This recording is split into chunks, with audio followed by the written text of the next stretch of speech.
we're in the game.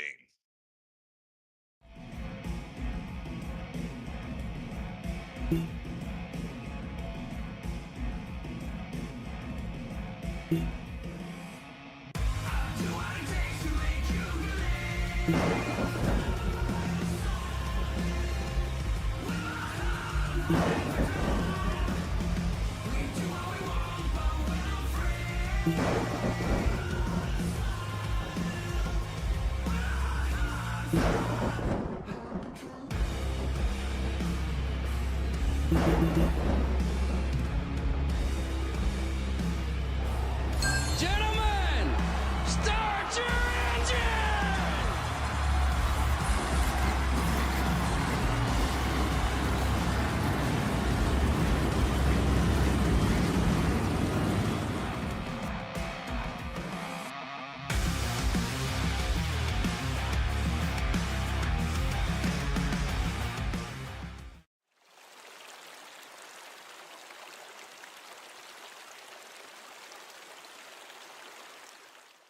Hey Dad, did you know that replacing your cooling system reduces repair costs and improves energy efficiency? Plus it operates more efficiently, which means more money in my pocket. I mean, your pocket. Hey Dad, did you know that a new cooling system is less noisy and has a smart thermostat you can control from your phone? How'd you get so smart? Must be from Mom. When it comes to your home's most important decisions, make the smart choice and trust your local Cedar Rapids Pro partner. We're in your neighborhood, so call today.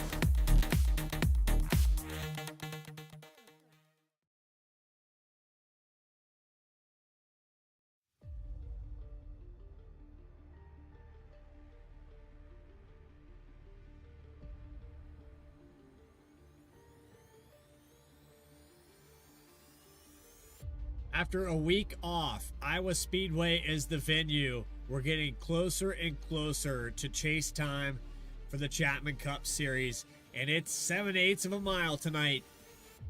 Welcome in, everybody. I'm your host, Bradley Cooper. For the Chapman Cup Series, welcome back, Alex Gagnon. I'm so glad you're back, man. How was Spain? Spain was incredible and full of hills. And as someone who's currently living in Florida, where there's basically no hills, I think Mother Nature tried doing me in a couple times over there. But we are back and ready to go here at Iowa Speedway for a little bit of short tracking here tonight. It should be fun. Again, 7/8 of a mile, and something else to talk about. I don't know if you're aware of this or not, Alex. We've got a little picture here. Were those the names you were expecting to make it to the end of the bracket? Because my bracket is completely done. I lost week one, and these were not the two I thought would be competing for this bracket challenge at Iowa. Yeah, I mean, hey, look, that's the beauty of the bracket challenge. You know, all you have to do is go head-to-head with that driver across from you, and if you have a better day, you move on. And Justin Ritchie, Matt Robinson going for the big prize here tonight at Iowa. Just how we drew it up, you know, talking earlier. But honestly, I mean, Matt Robinson's having a good year. It's a good stretch of races, particularly for the 11. And then for Justin Ritchie, man, I mean, talk about putting together some great results when you really need it here. Puts together a great run, and the Cinderella story continues. Yes, and based off stats, Robinson had a little bit of a rough week last week. So at Indy, not the race that he probably expected to have, and Justin Ritchie capitalized on other drivers having a bad week. It was very tough to pass. But now at Iowa Speedway, it's a whole different ball game. This is familiar to us, right? We go to a short track kind of, but then it's closer to that mile mark. So you're going to see a little bit of multi-groove. You're going to see the driving line change. It's not going to be bottom heavy. These next-gen stock cars, of course, going to lean on that right rear. There's a lot going on. And, of course, Iowa Speedway opened back in 2006, modeled after Richmond Raceway, which we'll be going to in just a week's time. But it's time to take you trackside now. We'll get the points up there when we get an opportunity. But that KLD pole award gonna go to the number 45, Tyler Harrison. Got his first win of the season. Gonna go back-to-back on the pole for the number 45. Rest of the grid up on the screen here with Jeremy Burns starting to the outside. Only 5 thousandths of a second, really, or actually 6 hundredths of a second separating those two. Michael Reed and Michael Call will start third and fourth. Then you go back to Ralph Rader and Carter Lentz, fifth and sixth position. 7th spot's going to belong to Al Likens. Parker Johnson starting 8th. And rounding out the top 10, there they are right there, side by side for row number 5. Justin Ritchie, Matt Robinson taking care of business there, lining up against each other. Should be fun. Jeremiah Nelson, Ryan Munoz make up row number 6.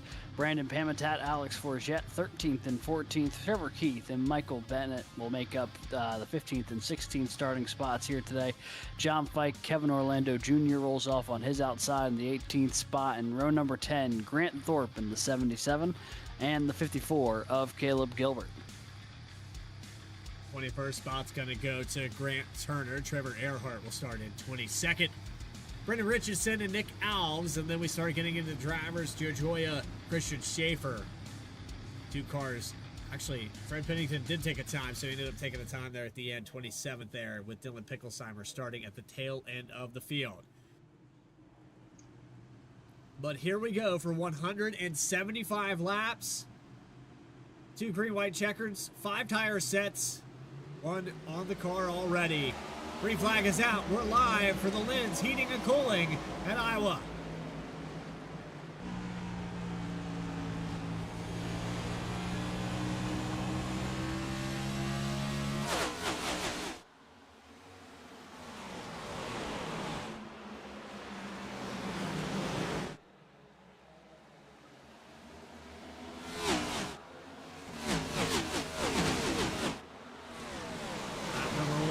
Go to Tyler Harrison. And Alex, the confidence level of this driver's got to be through the roof. He's been putting together podium finishes and top 10s a lot here lately, but to finally get that win, break the ice, that's what it kind of felt like when he got that victory. And he didn't just win, he dominated. Yeah, no, it was a big breakthrough there for the 45, and I think this is going to really kind of open the floodgates for him a little bit here. And Harrison, you know, continually runs up in that top group. We see him all the time, top 5, top 10 cars. The yellow already out here on lap number 3. Not entirely sure where. There it is, the 31, Jeremiah Nelson at the entrance to turn 3 sideways. Save-A-Lot machine gets back up to speed here. Doesn't look like he's too dinged up, but let's see what happened to Nelson, who was starting just outside the top 10, rolled off row 6 here today.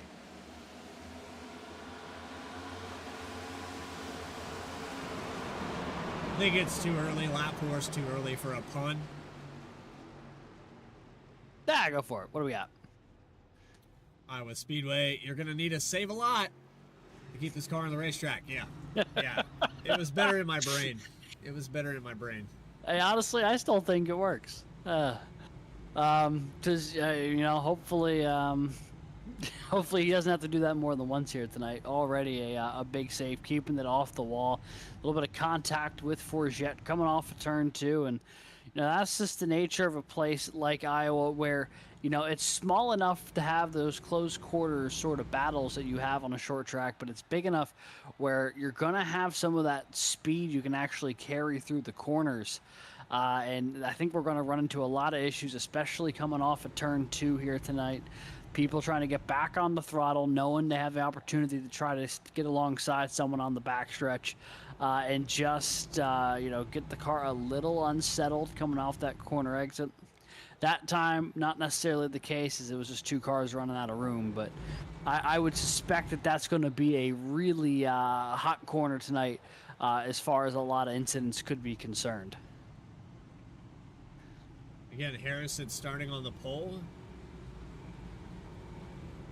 And now, officially, has led the last 60 laps in Chapman Cup Series action. Fantastic show, though. And Alex, you know, when I have an off week with you, it just feels like there's something missing. It's that banter back and forth. As I think we've got the chemistry at this point now, 2 seasons together, and we've worked a lot of shows together. It's certainly, and you know, a lot of it is thanks to the wonderful folks here at Racing Rev for putting together a nice full season that we have the privilege of bringing to folks basically every week from February to November. It does feel weird when we don't have one on the calendar, so it's great to be back. Because it just, you know, it wouldn't be Wednesday night if we weren't here out with the Chapman Cup Series. And seeing these guys go and battling each other week in, week out, man, this is the place to be. And, you know, we have a lot of folks who tune into this series regularly, but if this is your first time, make sure you stick around, hit the subscribe button if you really want to stick around and watch the full season here, man. This is some of the best racing you're going to see on iRacing. I will stand by that. I mean, we've had some phenomenal races this year. We have a lot of great tracks coming up. This is one of those series that you always look forward to broadcasting, watching, racing. Doesn't matter, because this it's always fun and it's always something exciting. You know, you never see the same thing twice out here. Want to make sure that we're still okay on the feed there. Trying to bring up some driver cameras, get those ready to go. We'll have those momentarily, but when I did so, iRacing disappeared. I think we're okay though. I think we're still alive, at least on the OBS side of things. So here we go. Very early caution. Tyler Harrison still has the lead and a great restart. Michael Call on the inside is going to give him the push to the 45.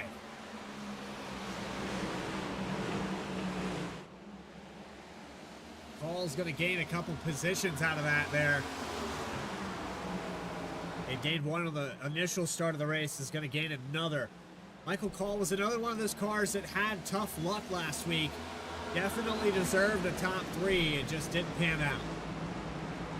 Yeah, and the 5s had a lot of speed and already shown that again here today. There's another driver who had some misfortune the last time we were on the racetrack. 53 of Rob Rader battling to the inside of Carter Linz right now. This is for the 4th spot, and both of these guys are people to keep an eye on here tonight.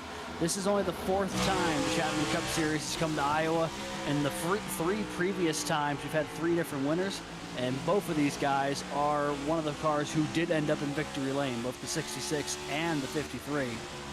The other, of course, being our, you know, are recently a winner who we talked to not too long ago as well, the 15 of Trevor Keith, who picked up a win a couple of weeks ago. So should be interesting to see how this is going to shuffle out if we get another new winner here tonight. And speaking of, you know, something to keep an eye on here as this race progresses is that battle for the in-season tournament between Matt Robinson and Justin Ritchie. Matt Robinson comes into this race with an average finish of 11th here at Iowa over the course of a couple different attempts, which isn't too shabby until you consider that Justin Ritchie top 5'd his only run here at Iowa last season. So I don't know. You just never know how this kind of thing's going to shake out, man. But everyone that we're talking about here tonight has had a lot of success at this racetrack and are going to be people to keep an eye on because they know how to get around this place. Ruth Ann is in the stands. Go Reed, 91, running in the 6th spot right now. Rob Rader finally able to get to the outside of Carter Linz, and a car on the wall.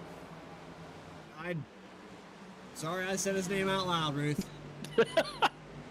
Well, the battle is still going. Reed's sticking around here, battling now with Al Likens for the spot. And yeah, we'll take a look here to see the replay. Parker Johnston and Michael Reed really elbows out here in the early going. Looks like Johnson just gets a good run off at 2. And, oh, yeah, a little bit of contact there down the back straightaway. And then the 48 washes up off the bottom going into 3. I think Reed got a little loose on his own. Yeah. Oh, actually got a piece of the wall there. Actually, I don't even know if Johnston caught him on the back straightaway. It might have just been a little bit of contact in 3. It was a very close call, though, and They settle back out. Side by side back here. Reed now falling back to 13th. Has the 14 of Bennett to the inside. And Reed way up the racetrack here in 1 and 2. That's not where you want to be. We touched on the racetrack a little bit there in the pre-race. But this is a very bumpy track on the outside line. You can see this fresh pavement down here on the bottom. And Alex, you and I both know there's something broken on this 91 right now. He's pushing way up the track. But yeah, you and I both know you do not want to be outside of that fresh pavement. Yeah, and you see he's able to get the left sides down there, but he's not getting the car all the way down to the pavement unless he's really bleeding a lot of speed right now. I think this is very much a race car that's just trying to limp its way around to the stage break so they can make some repairs on this thing.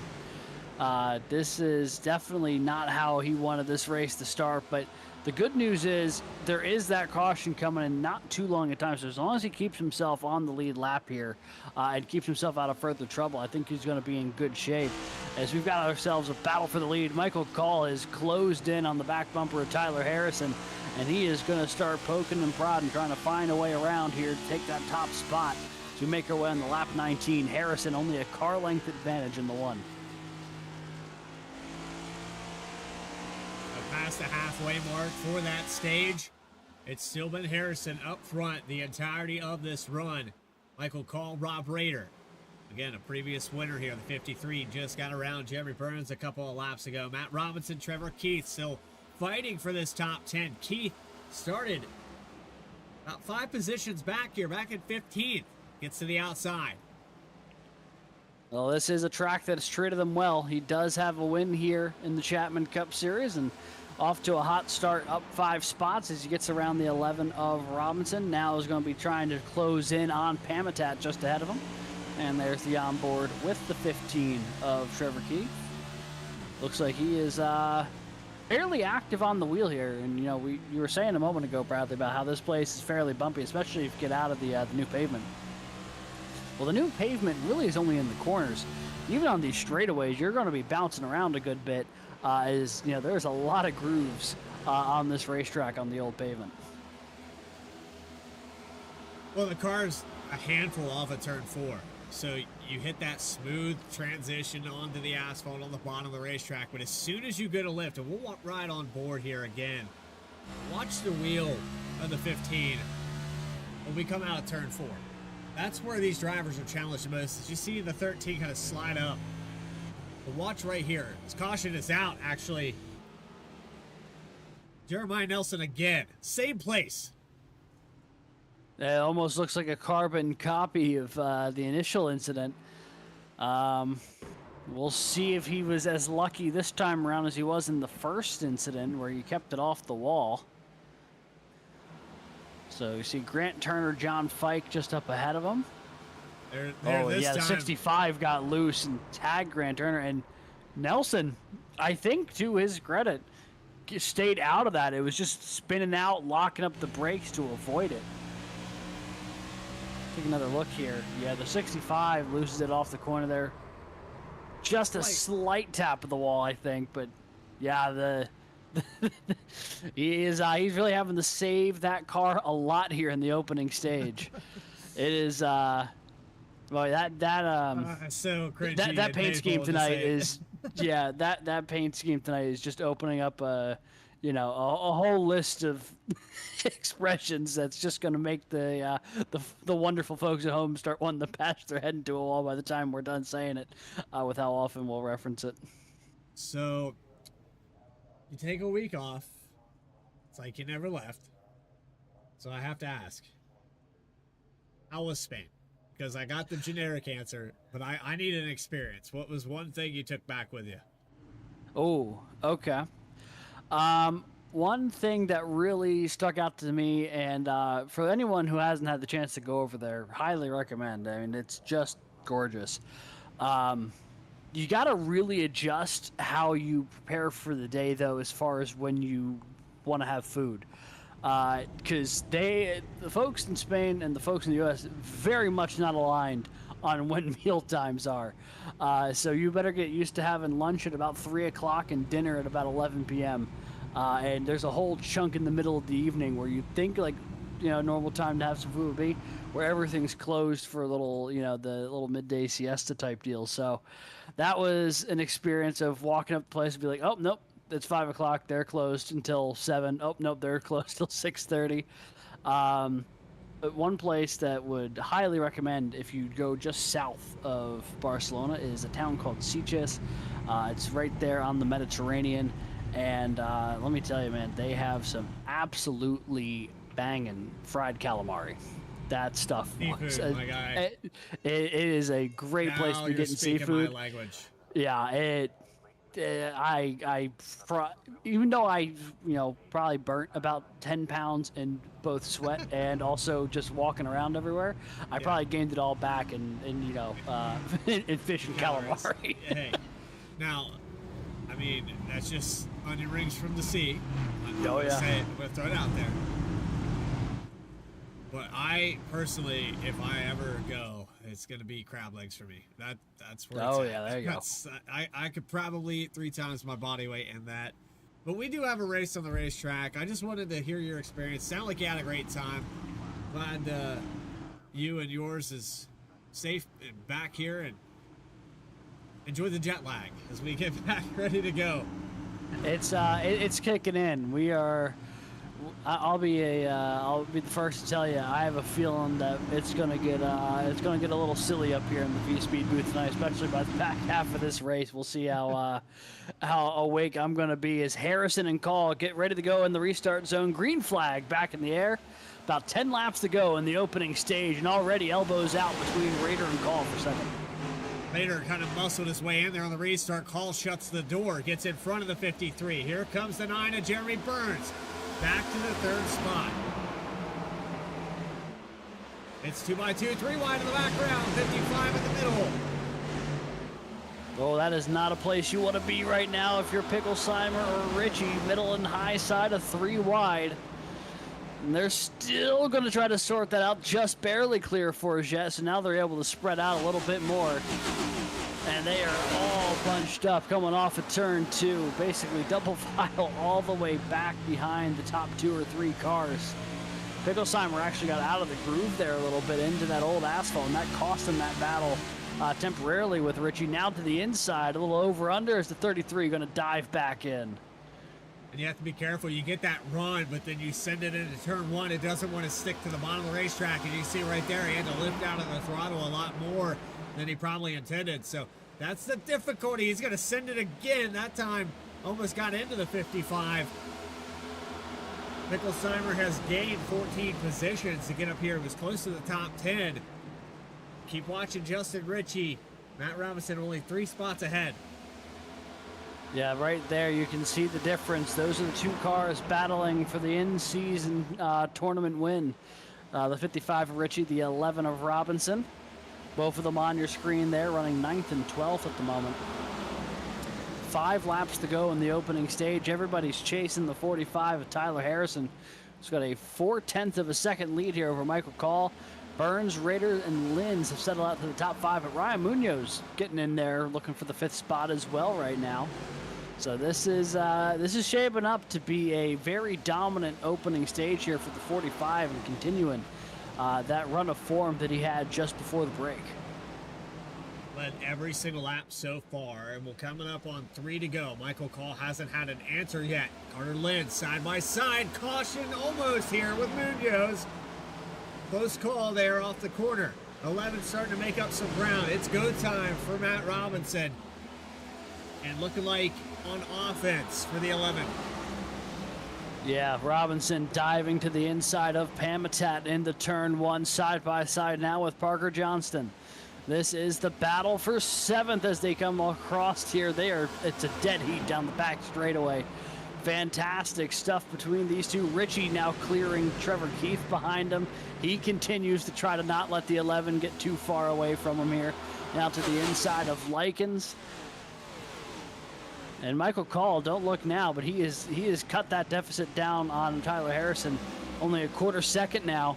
They'll have 1 full lap around here, plus another set of 3 and 4. Try to sort this thing out for the stage.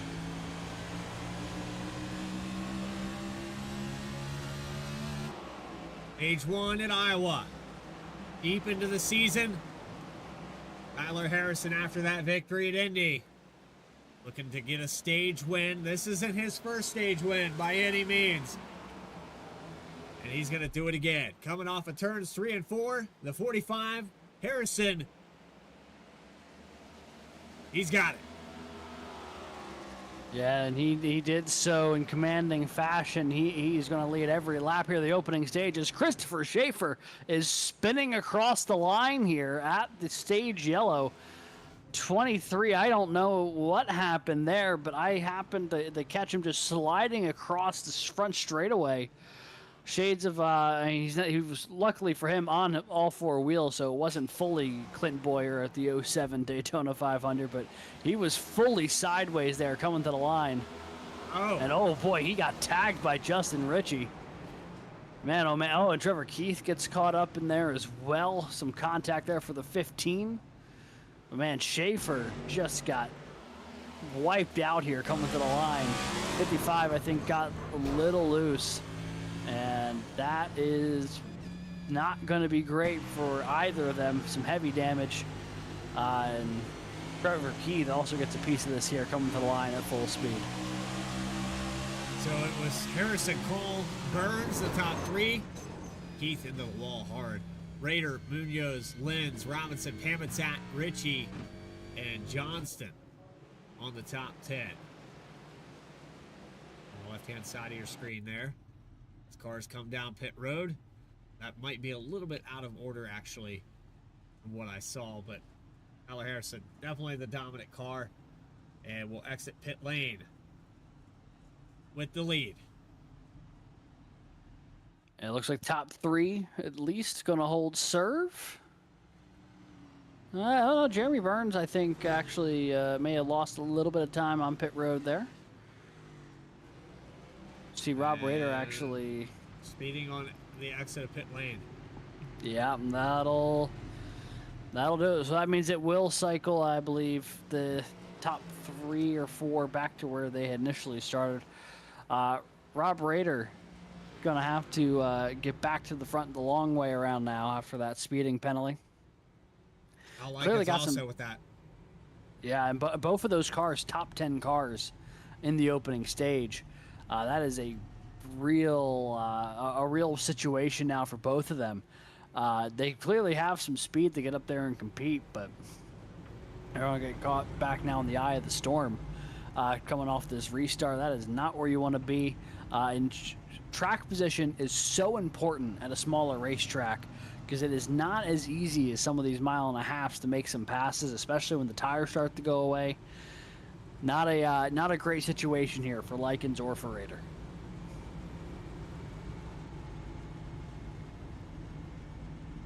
So Harrison will lead as we'll get the 1-to-go signal for stage number 2. 175 laps totaling out. Tyler Harrison has led the first 39 officially now, with Michael Call, Carter Lenz just behind. iRacing pace car turns those lights off. I'm Munoz. The name that stood out here today, up towards the top 5. Let's see what the 81 has for him. Remember that battle here for the bracket challenge.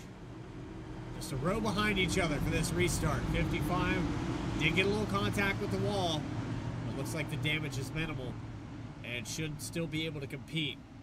I say, why don't we take it on board here for this restart with one of our bracket challenge drivers now. Let's ride around for this restart with Matt Robinson.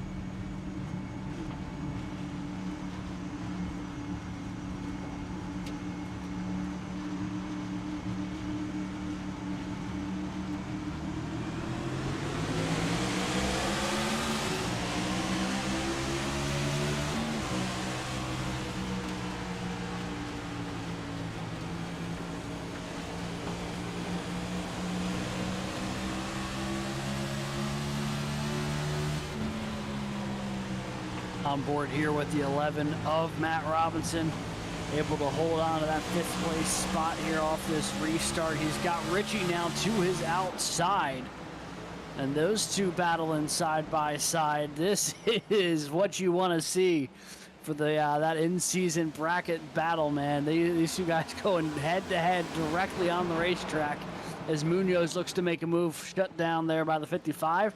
Robinson slides past Burns, and now Richie looking to do the same here off the four.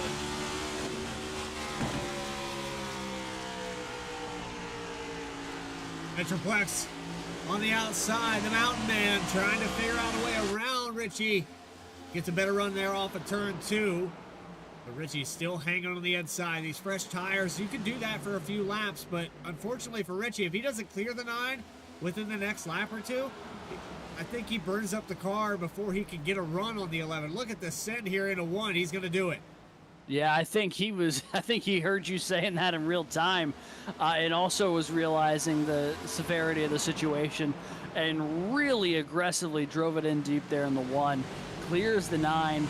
And is going to have an opportunity now to try to cool off his stuff a little bit. So now our in-season bracket battle moves up to 4th and 5th on the racetrack, respectively. So we were on board there a moment ago with Richie, but they're all now going after Michael Call, who got around Tyler Harrison for the race lead. Here's how it happened. To the outside in 1 and 2. We saw that earlier with Rob Rader. He was getting to the outside of Carter Lenz. And if you can drive that car deep enough there on that high line, you can absolutely set up the pass and kind of create havoc for the guy on the other side. It's the first time that Tyler Harrison has been contested today, and Michael Call now taking it over. Maybe part of the strategy. Let Harrison go up there, win the stage, and then we'll just set sail. Yeah, maybe. Set sail he has. It's over a second away now, as Harrison and Munoz battling for second. The 81 with a power move to the outside. And I don't know exactly what has happened here, but the 45 looked, stellar in that opening stage. And maybe some concerns now in the 45 camp, as he is starting to slip the wrong way down the timing tower, down to 3rd, and that is very quickly going to become more if he's not careful, because Robinson, Richie, and Pamitat all right there on the back bumper. Big move on the outside by the 87. Goes 2 for 1, gets past Robinson and Richie as the 87 moves up the 4th. Almost some contact there through 3 and 4, but he's going to clear, and that opens up the door for Richie. So a swap for the bracket challenge. The 55 still not clear, though. Yeah, I think Richie wanted to drive it in a little bit deeper there, but Pamitat was trying to back up corner entry to get a better exit, and they nearly got together there in turn 1. Cut down the momentum a little bit of the 55, and now he's stuck side by side with Robinson to the inside. We take a look a little further back here. There's Rob Rader in the 53. He's up to 13th. He started this thing at the back of this field after that penalty. That is a car that is just on rails at the moment, trying to work his way back to the front. Following him through this traffic, the 27 of Kevin Orlando Jr. Gained 4 spots following this line. Later down 8 spots since the beginning of this race with that EOL. But if there was one car I was going to follow around here, it would be that 53. Definitely teaching the 27 where to go and opening up the hole. Yeah, it's creating a lot of opportunities right now, especially when everyone was all still stacked up on top of each other. We've run enough laps now in this run where things are starting to string out just a little bit, which will make the progress a little bit slower, but certainly some big moves there from the 53 and the 27, getting some spots early on this restart. Things getting stacked up here a little bit as the 27 way out of line. Down the back straightaway, he's to the inside here in 3 and 4, but lost a lot of distance. The Raider, and now Forget fights his way to the outside of the 27. A lot of back and forth, a lot of give and take early in this race. Ryan Munoz has gotten around the 45, trying to chase down Michael Call. The 81. Last time by, almost identical lap times. You can put about 0.06 of a second. And this time around, he's a tenth faster. He is catching up. Yeah, I tell you what, the 81 is looking really, really good right now. You know, he's had a bit of an up and down year as things sit. Only actually has, I believe, the one top 10 and that was all the way back at Echo Park earlier this year. But, you know, there have been times where we've seen him battle up in the top 5, and this is one of those moments now, currently running second, faster that last time around than Call, and continues to chop into this deficit here. It's a great run here in the early going for the 81 of Munoz.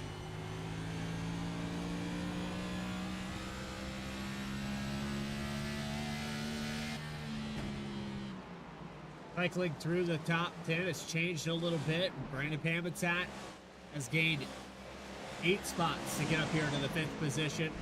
Justin Ritchie ahead of the 11, starting to set away. Gets to the outside of Johnston, just behind this battle. Is the 11.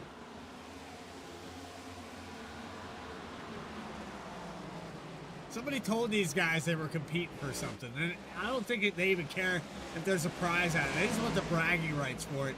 When you put a bracket up, it's a challenge, and it's good enough that we have a championship. But these guys, when you take it to that next level, they're going to fight even harder. Yeah, I mean, that's the thing, you know, you don't do this if you're not a competitor. And, you know, the opportunity to compete's why these guys are out here to go and prove that, like, hey, I'm the best, I'm better than you. That's why they're out here, you know, for the love of racing and for the opportunity to prove that you are the one to beat. So it's nice when you have that opportunity to have something like that, and even in the middle of the season here. And we're getting that with the 55 and the 11 right now as they continue to battle it out in 7th and 8th. Parker Johnston just up ahead of them here in 6th has cleared the 55 of Ritchie, so the 48 back on the march toward the front. They're going to get around a little bit of traffic here. He won there. Michael Reed had to bring the car in to get some repairs done. Going to be a lap down right now. Hope for a caution to get back on the lead lap is that free pass car. Another car that got damaged, the 15 of Trevor Keith. Trying to walk this thing around right now. Car a little bit off the pace. Dylan Picklesheimer and Grant Thorpe going to battle. Picklesheimer has damage in the front end of that car. So does the 77. Yeah, the 23 and the 33 both with some damage, although from different incidents. Both chasing Grant Thorpe here in the turn 1. This is a little further back in the field. This is for the 21st spot right now.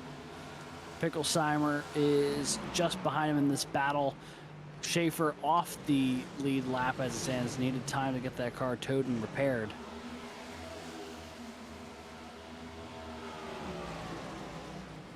Still plenty of time, though, for these drivers to get back in. And we've already had a couple of early yellows here tonight. All it takes is another one at a good time in the pit cycle here, and your fortunes can completely change in an instant.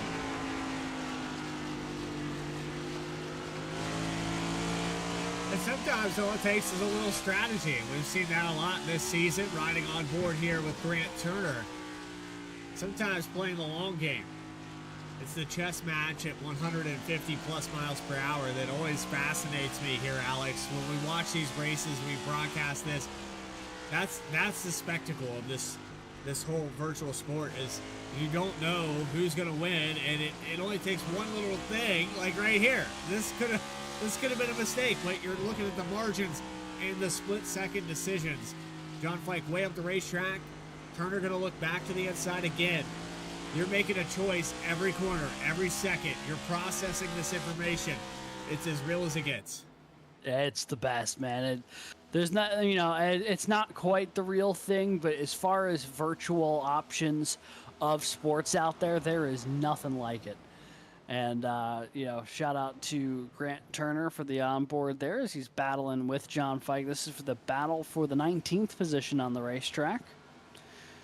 See the 39 there. Here comes the 23 of Schaefer. Schaefer, though, off the lead lap on fresher tires, so able to carve up through the field a little bit faster here than some of these guys.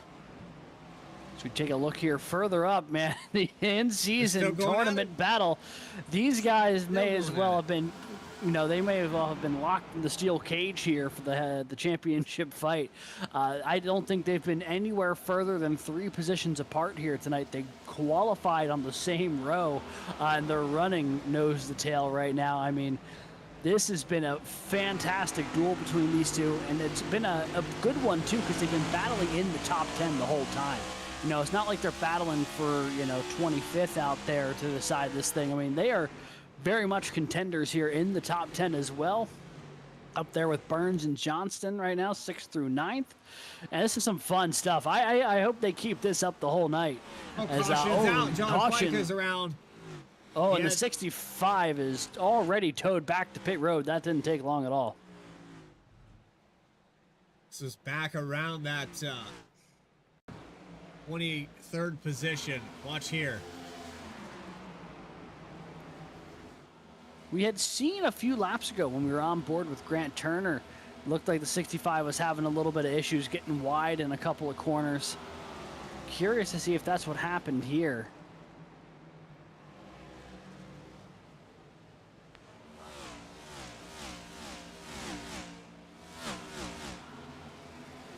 Looks like a very similar situation to what happened to Ryan Munoz on the opening caution, although that could have been way worse as he slides back up the racetrack. But yeah, lost it coming off of 2, chased it all the way down, and slid it in through the entrance of turn 3. Miraculous that no one else got caught up in it. I mean, he was trying to get this thing slowed down, but it refused. I mean, Picklesheimer, man. Oof. Close call. Yeah. So pit stops underway here once again at Iowa. Not everybody came down, but basically everyone has. Only cars who didn't, I think, were the folks who are off the lead lap. So big race off of pit road, and Call's got it, but Justin Ritchie, strategy move, going to move him up to 2nd here. He's tired of seeing the 11 in his mirror here. Yeah, no kidding. I can't blame him.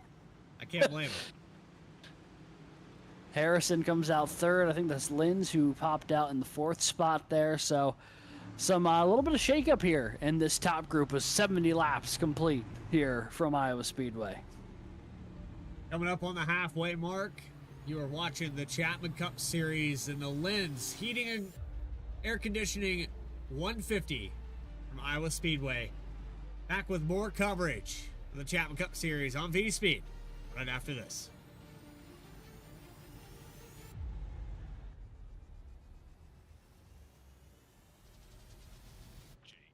Racing, we're in the game. JS Racing, we're in the game.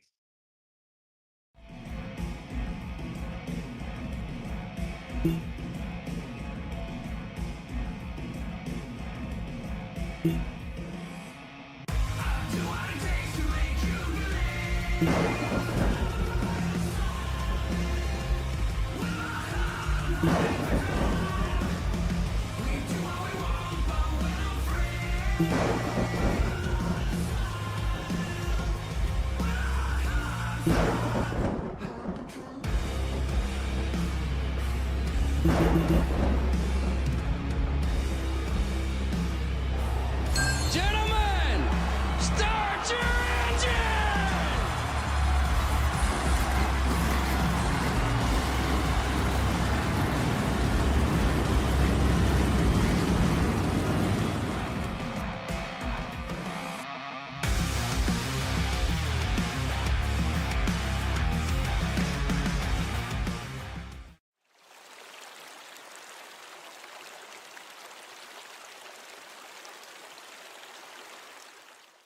Hey Dad, did you know that replacing your cooling system reduces repair costs and improves energy efficiency? Plus, it operates more efficiently, which means more money in my pocket.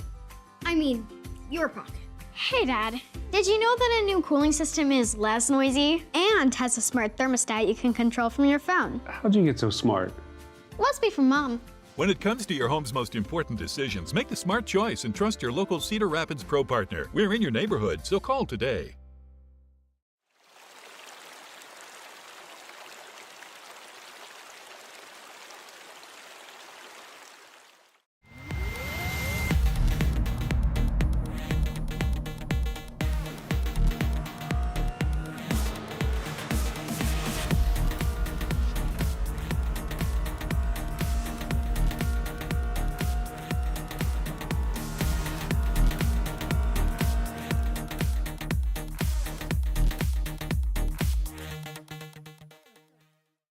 JS Racing. We're in the game.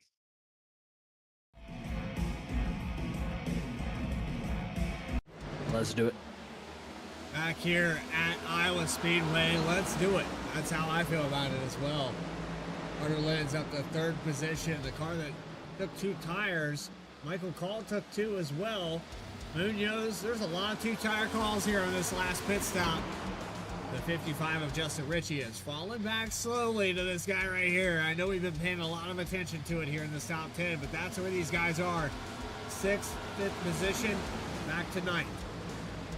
And this is technically about as big of a gap as they've had all night just because of that pit strategy. But Matt Robinson, he's on the charge right now. He's back up to the 9th spot. Ritchie slides down the 5th. Michael Call still has the lead up front here at Iowa. Harrison, Linz, Munoz in there as well. We've had a lot of faces in this top 10 that have been kind of cycling through. Not necessarily a ton of different faces, but a lot of folks who, like, once we've seen them in the top 10, we've seen them run up in the top 3. We've also seen them run in the back half of the top 10 here tonight. So, your position hasn't necessarily been safe, but we've seen, at least in the early going, who's had speed and who hasn't. As we're watching a great battle here. Jeremiah Nelson, Alex Forget. This is for about 14th on the racetrack. And I tell you what, if you told Jeremiah Nelson that you'd be battling for 14th after the way that opening stage went, I think he'd take that and then some, because that was a nightmare scenario for the 31. And we almost cursed that one into existence in real time as he and Forget almost get together off of 2. Forget pushed up the racetrack. A little door touch there. 31 does not want to give up 14th. Going to take it out really wide. We'll see the 19 slide up. Will we see the crossover? We won't. Just behind that, you have Michael Bennett, the 77 of Grant Thorpe, the 27 of Kevin Orlando. Nichols Seimer has went from worst up to the top 10, now back to around the 20th position. Again, like you mentioned, Alex, we've seen some names sift their way through the field, and now you're starting to see it level back out. It's back to the drivers that started the race up front. The strategies is kind of leveling off back and forth.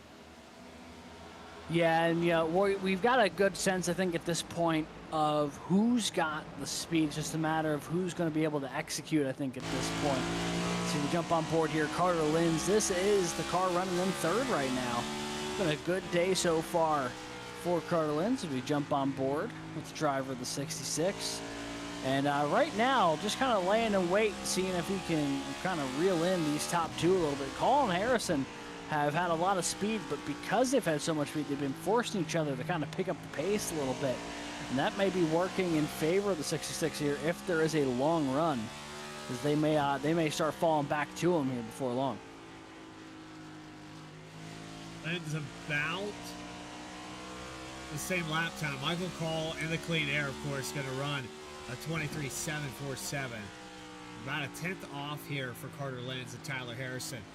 When you get into that turbulent air, watch it right now. No emotion on that face at all. Carter, you're on camera. You can blink. There it is. Nah, but he's dialed in right now, and that is the face of someone who is just kind of going through these laps, hitting their marks, doing what they need to do to keep themselves in the hunt. Got Ryan Munoz on the back bumper here in this battle for 3rd, but only about a second adrift right now of Call for that race lead. And again, Ryan Munoz is a very fast car tonight. He's proven to be in the top 3 and flirting with it again here as we have a few cars that are struggling around this place right now. Trevor Keith back on the lead lap, but looking like it's going to go back a lap down in a moment. And John Fike already scored 3 laps down from that previous incident. That's about to go number 4 as, actually, I don't know where he, oh, there he is. That was a bit of a blink there for the 65. I wasn't sure if there was something else that was going on, but yeah, he's all the way up toward the wall here. I think at this point, he's just trying to let people go on by as he continues to try to take some laps away here. And this is getting interesting as it settles out right in front of this battle. Rob Rader, Brandon Pamitat. Tell you what, that 53 has really dug in here tonight, Bradley, and is continuing to put himself back toward the front after that speeding penalty at the stage. Looks kind of a signature move that we've seen from the 53 Chapman Environmental Services Cup Series car. Likes to hypnotize drivers to think he's not a factor. And again, another guy that's really good at doing that is to his inside.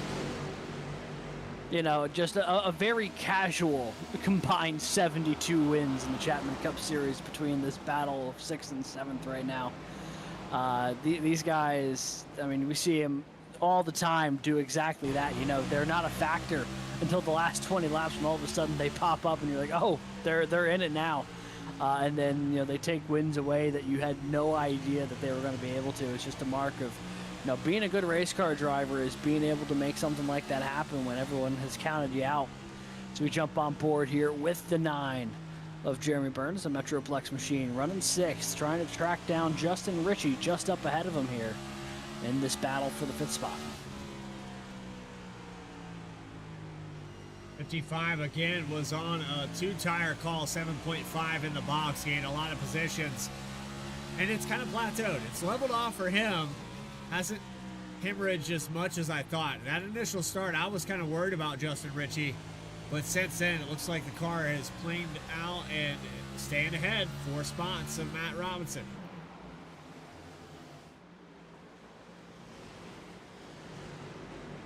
Robinson back here in the 9th position, so Ritchie in 5th.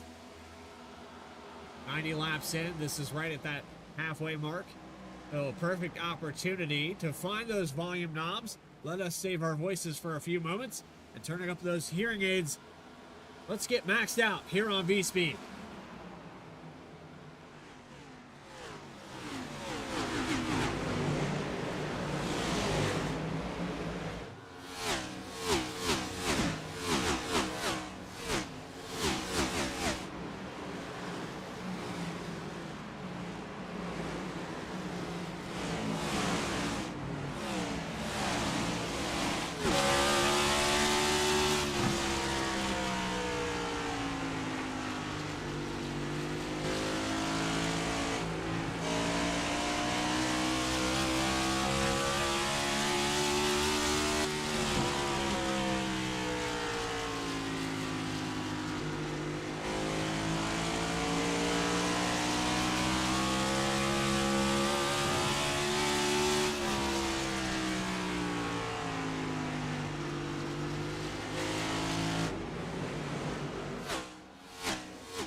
Maxed out here on V-Speed. Michael Cole continues to lead. Tyler Harrison, Ryan Munoz, the top 3. Watching this battle between the 9 and the 55.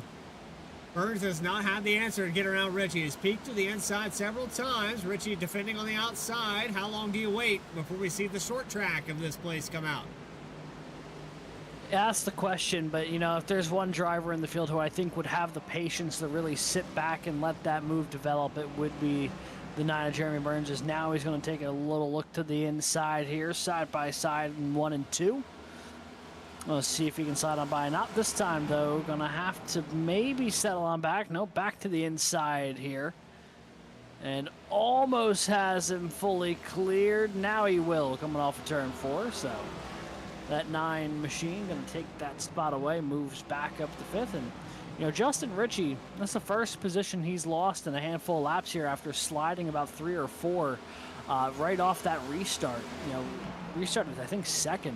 Fell to 5th basically within a lap, but has been able to kind of hold that spot for now.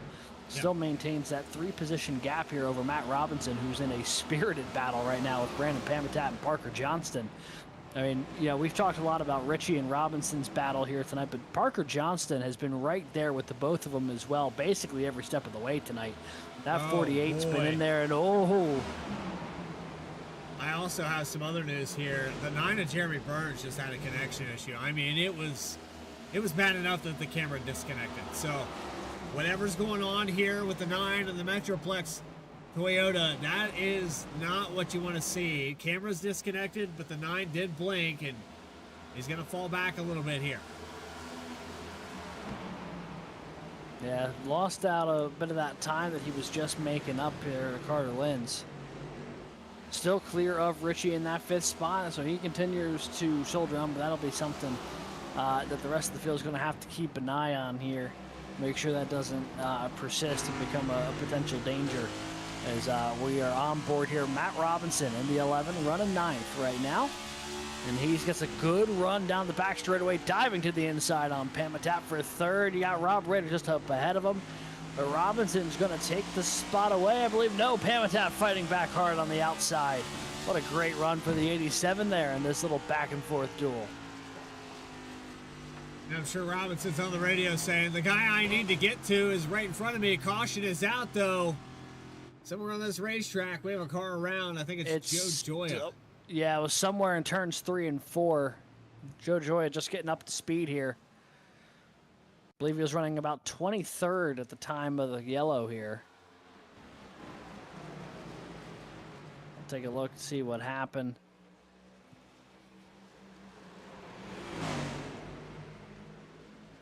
A little bit of help.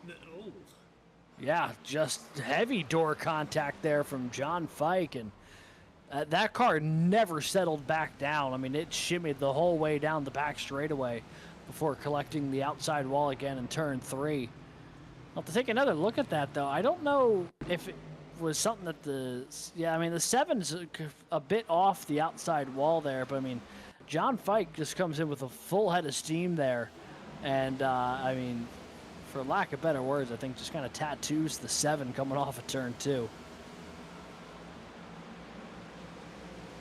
Yeah, Joya had to get out of the throttle big time because he washed up in turn 2. And that allowed the 65s to get that kind of run.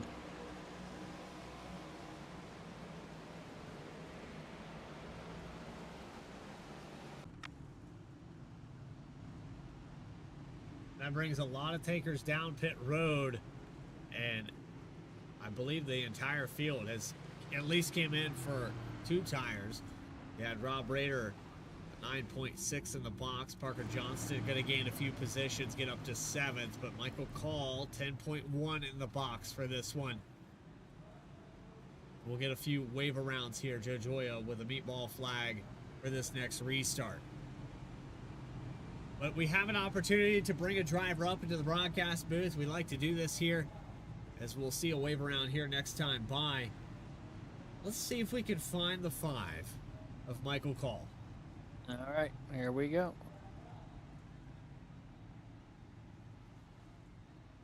Michael Call, it's Bradley Cooper, Alex Gagnon in the broadcast booth. You got a copy? Yes, sir, I do.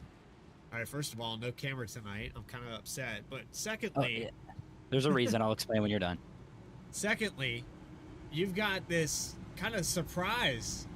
Out of the stage 1, you were behind the 45, and you took over the lead, ran away with it. You've been dominant so far, 64 laps led. Yeah, kind of just playing nice there behind Tyler in the stage. No need to force anything, before lap 35. And the cards never really played in the favor to be able to make that move on the outside like I did on the restart. And yeah, I just knew I wanted control of the race, and I have had control of the race before in these races and don't end up winning. So I'm hoping we can seal the deal here. Michael, it's 7/8 of a mile, so we'll keep it brief, but this 5 cars look bad fast, and this next restart choosing the inside. How's it feeling? Got a victory coming up? We'll see. Anything can happen in this league. Everybody in here is really good. I think I've got the pace for sure, outright pace to do it. We'll just see how it plays out. All right, Michael, good luck. Thank you. Rolling Thunder, right? Yes. Michael call Rolling Thunder, and the number 5 getting ready to restart from the top spot. 65 laps led, getting ready to lead another one as we take the green flag deep into stage number 2. 70 laps remain. 69 when we cross the line. Harrison, Linz, Munoz, Burns. Top 5. Green flag is out. We're back underway in Iowa. It was a good launch there from Harrison to stay even with him alongside the entire way through 1 and 2 as they come up out of the corner. Well, that got a little bit close, but Call going to hold on to the top spot at least temporarily. Munoz and Linz battling it out for third as well. As the top 2 finally settle in. Burns clears Richie, but man, Munoz and Linz, they're continuing this battle lap after lap now. And it'll continue here. Oh, Munoz off the wall. Really wants this third spot. Making the outside work. 81 does get clear.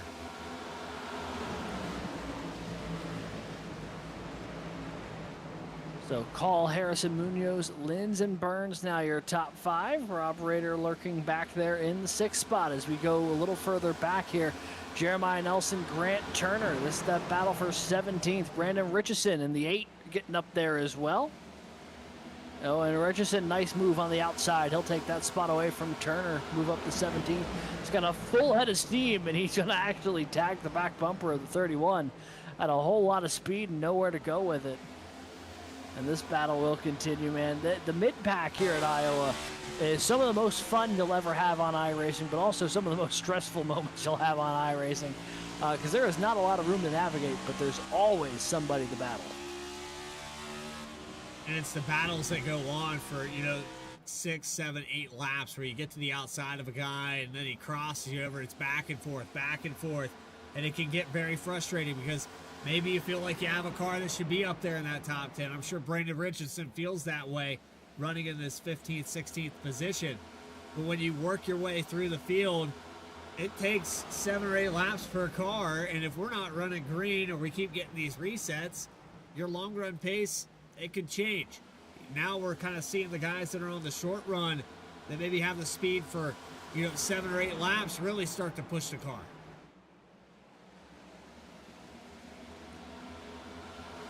We watch this battle coming back to the line. Richardson on the high side, Jeremiah Nelson down low.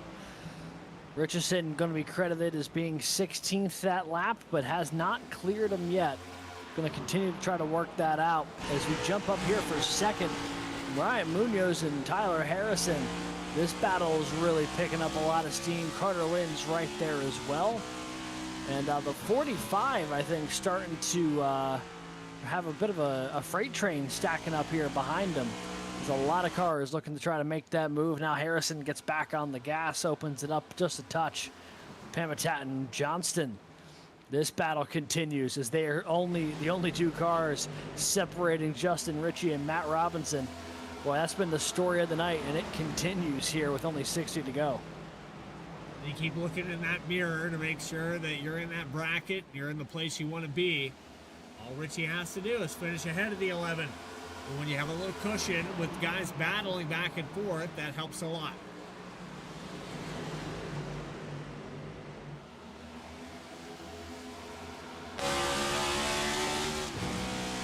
Robinson right up against that outside wall as they'll dive down the turn 1.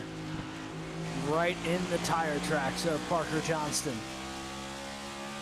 Right now, this is the battle for 9th. Johnston holds that spot. Robinson trying to get it.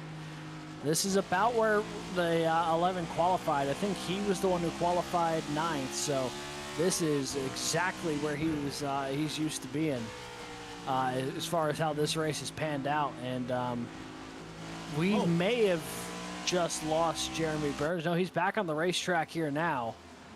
And he was off the timing tower for a good 10 seconds there or so. I want to show the oh no moment right here. The oh no right here. Oh. Oh boy. Surprise. There is a car directly where your engine should be.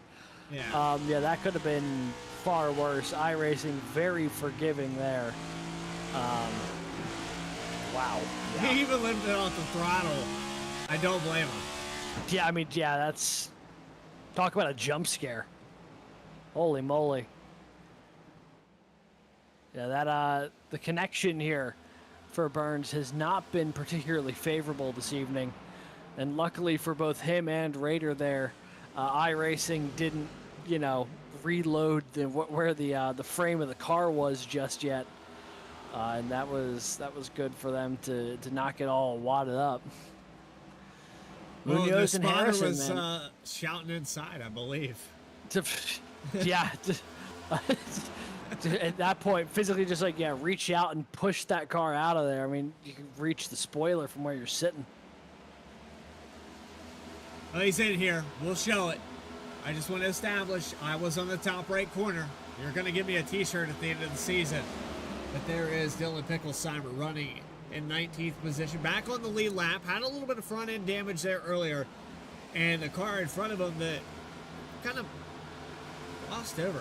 Trevor Earhart struggling here tonight in the 41.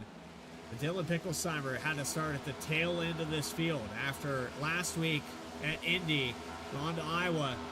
Some problems there for Dylan Picklesheimer that got him a tail of the longest line for the start of this race. And has climbed the positions and then lost them. Yeah, been an up and down day for Picklesheimer, who getting battling here with Richardson and Earhart right now in the 19th spot. Still up 9 spots from where he started, but yeah, definitely does not tell the tale of how his day has gone as a whole. I mean, that car has been, battling in the top 10 at points. Then had the damage, I think, was off the lead lap for a bit. I mean, he's kind of experienced it all. That's really what this race is. It's experience of a variety of different scenarios. Right now, we have Michael Call, but if you look at Tyler Harris, he's back to third, our stage 1 winner. Race recap at the top of your screen. 5 cautions, only 1 lead change. So only 2 cars have really had the lead capability, and the 5 has really shown that here at the bottom half of this race. He has pulled away 1.3 seconds ahead of Ryan Munoz in the 81. Munoz has been fast, but only a 10th off. That's enough for Michael Call to keep chipping away. And while we're talking about Ryan Munoz here, I think it's really worth noting kind of just how strong of a run it's been so far for the 81. I mean, we're talking about a guy who, as far as the other short track results go, his other short track run this season finished back in 24th or so. I mean, really has not He's been having a good particular. run. Up Yeah, to that I mean, point, though. Yeah, he was. And, this is a guy who has not had a lot of luck this year, and it's really coming together so far tonight. And I really hope, and I hope this doesn't jinx it, but I do hope it doesn't. I hope he's getting the finish that car has the capability of tonight, because he's running really well. As we watch here, this is the battle: Rob Rader, Justin Ritchie, Brandon Pamitat, 6th, 7th, and 8th. And at 55, man. So what, the past couple weeks, I know we keep talking about him being in the in-season bracket finals here with Robinson. Tyler Harrison coming down pit road, actually. Now, this is really interesting. This is a car who was running in the top 5. And this might be a move to try to set themselves up for a last time down pit road. Yeah, this would be a scheduled stop for making it to the end. Nobody else blinks here. 45 snuck it down to the pit lane. So back to the drawing board. But like you were talking about there with Richie.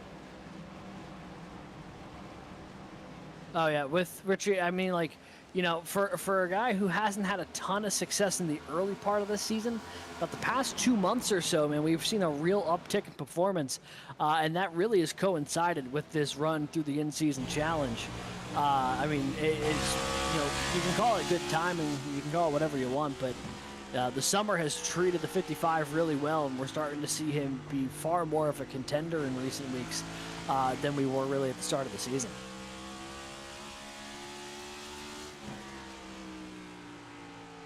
A beautiful paint scheme, I might add. Put a lot of work into that. 9 car down pit road. No, that is not the 9 car. That's Carter That was Lentz. the 66. Yeah, Lynn's down pit road. To be fair, when they're both going at full speed, a lot of black, a lot of red, a lot of white. Spotters not having a great time. Give me a break here, guys. Give me a break. Look at these cars. Okay. There's do you see? Yeah. So Lynn's down in his box. Service now being done on the 66. So we have scheduled pit stops underway here to make it on fuel the rest of the way. Michael Call, though, continues to stay out. He's got a 2.3 second advantage over second place Ryan Munoz right now. However, I do wonder when he considers bringing it in, because you've got to be mindful of not getting too caught up on this run and then having the guys who pit early really make some headway on you on those fresh tires. Well, then you have to execute, right? The longer you stay out, the better you have to do on the entry to pit road. John Fike brings it down to the 65. But when you have a car short pit like that, they make up that ground. If you make any mistake at all, that adds to that deficit because these guys are probably turning a full second faster than you right now. Best lap times were a 22.8 for Michael Call. His last time by was a 24.5. So he would love to get back into that 22 bracket. Fastest lap of the race. The only 22 I see across the board.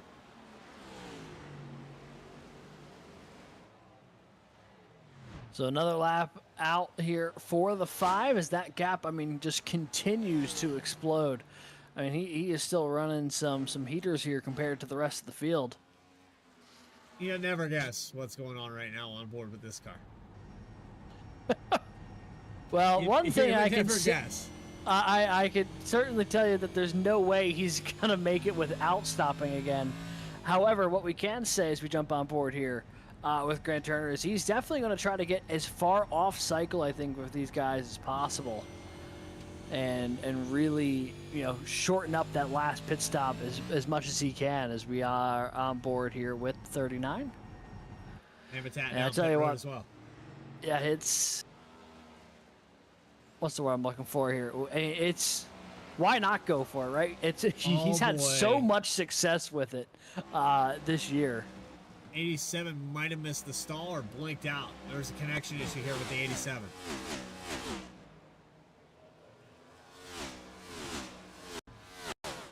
We go back. Let's see if we... Oh, man. Oh. He missed the entrance to pit lane. Tries getting this thing slowed down. Flares out wide. Oh, head first into the KSX pit barrels. Oh, man. That is devastating for Brandon Pamitat. He's had such a good run going here tonight. Been top 10 all night long. And green flag pit stops. That car just did not rotate enough. And I mean, the onboard here, take a look at this. I mean, this is I think, the cleanest pit barrel contact we've had all season. I mean, just head first directly into it. That car just didn't turn. I think the engine went too. Oh, man. We also have a disconnection due to packet loss here for the 87. So I wonder if that led to hitting the pit barrels or hitting the pit barrels led to him disconnecting. Either way, though, Brandon Pamitat out of this race. Is pit road a very busy place as Michael Call just made his stop. I think a KSX modem router pit barrel got chucked across the room there. Yeah, it feels like it. And that's a brutal turn of events here for the 87. He had such a great run going tonight. But Michael Call, Jeremy Burns, both done with service on their cars. Earhart and Orlando on pit road. Now the number of cars who still have to come down the pit road has dropped to only about 5. It's Caleb Gilbert back to Grant Turner. As Carter Linz goes on by. The 39. And Linz, I think, the first car on this who has come down pit road already. Yeah. So the 66 put himself in a really good spot here. Question is, he came down earlier than anybody else, so he's going to be fighting a tire deficit the whole last run. Does he have enough of a gap back to Michael Call to make this thing work? Michael Call is about to pass here. on Grant Turner. Turner's still out on the racetrack, stretching this run as far as he can. Tyler Harrison about 6/10 ahead. Then it's a full second up there to Carter Lynch. I don't think that's enough gap for the 5. And I think we're seeing Gilbert down pit lane now. Yeah, so Caleb Gilbert going to stop. Jeremiah Nelson going to stop. Brings the list of cars who have still on the racetrack who haven't pit, I believe, down to just 3. It should be just Turner, Alves, and Bennett at this point, I believe. So there is the 24. Your new race leader. Is this pit cycle is just about at its end. And I tell you what, Michael Call has gotten to the Carter Linz. Tell you what, I thought that was going to be a few more laps, but it only took about 3 laps for the 5 to get there. And this might not be much of a battle at all here for the provisional race lead. Call just blows by him. Slightly fresher tires meaning all the world right now to the 5. It's been the dominant car of the day, and when Nick Alves comes down pit road, you will see Michael Call's name back at the top. He will have over 100 laps led in just a moment's time. 97 now. Alves is still out there on the racetrack praying for a yellow. I don't think it's going to come, but 42 laps on the stint. This is stretching it as far as you can. And, there hasn't been a shortage of cautions here tonight. It hasn't been, extreme, but we've definitely had a few. 5 so far at this point with 3 lead changes. So, why not run it long? Hope something crazy happens. You never know, how these kind of things will shake out.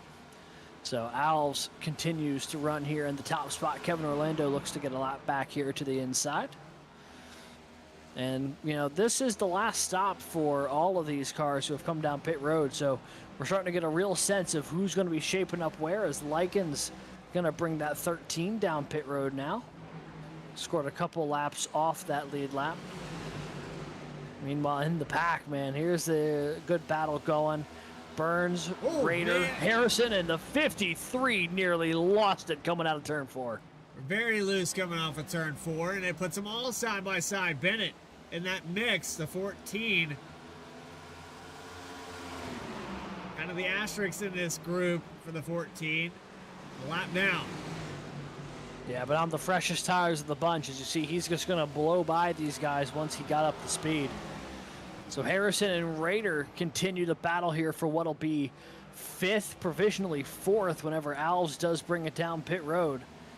Burns just up ahead of him.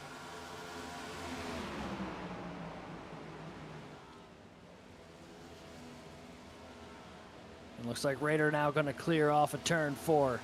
Now scoring the 5th spot as Alves brings it down pit road. So Michael Call re-inherits the race lead here with just about 25 laps to go from Iowa.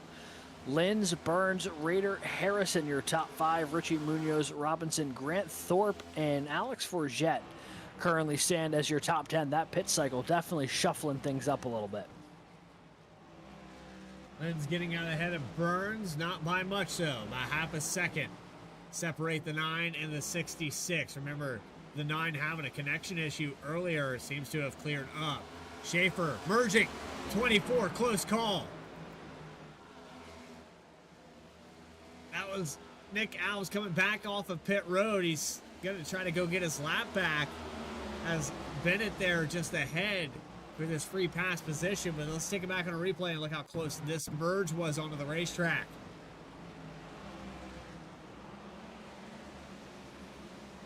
You obviously want to get a fast out lap here. You want to just be able to send it. And, oh boy, I am floored that those two did not make contact with each other. Caution's out.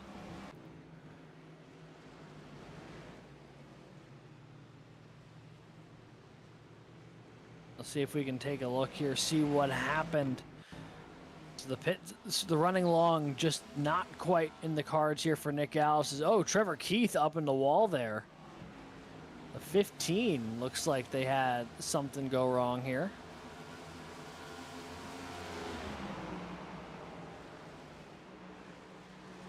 that back end, I mean, that just stepped out on him from the moment he entered turn 3 and was just chasing it all the way up the racetrack. I don't know if there was something already broke on the 15 or what, man, but that was... It's not a place you typically see people spin on corner entry here. It's normally more a corner exit type situation, so little surprised by that one, but that does bring out the yellow. An opportunity for fresh tires for all these cars, and fast stop once again for the 5. I mean, he is just killing it on pit road here tonight. And Rob Rader, Jeremy Burns, basically a dead heat coming across there. If we can get an instant replay of that as well. 53 down the way. It's that green line there. So you see that green cone on the right-hand side of the pit wall. That's where they'll count that. And it's close here. But we'll go back to full speed, and then right sides only for the 53.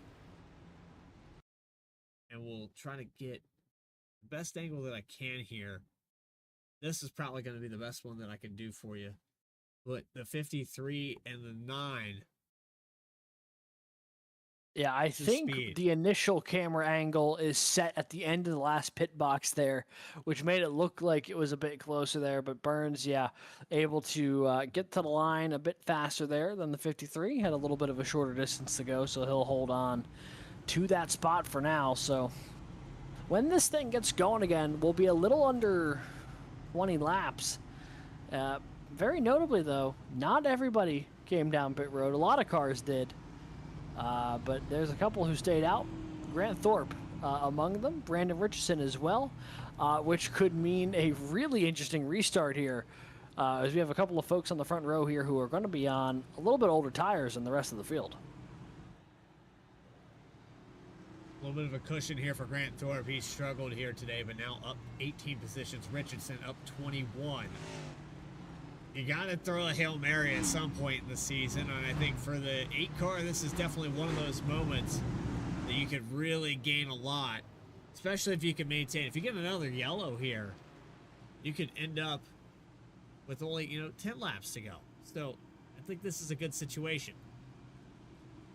If I'm trying to make sure I'm doing my math right here, but I believe if my math is not mistaken, Grant Thorpe looking for his first win since November 2024 here in the Chapman Cup Series. Won at Martinsville late in season 4.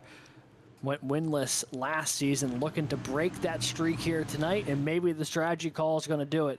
It's a tall order, but we'll see what happens as the green flag's back in the air from Iowa. 20 laps to go.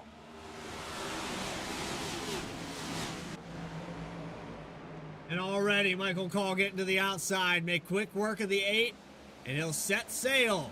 77 down on the inside. This is where you got to stop hemorrhaging the positions. Do whatever you can.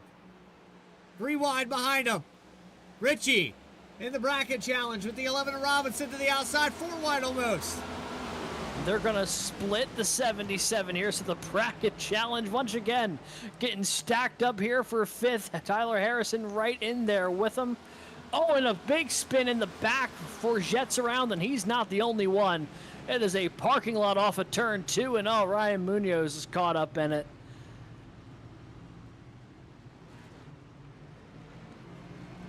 Not the night he was hoping for.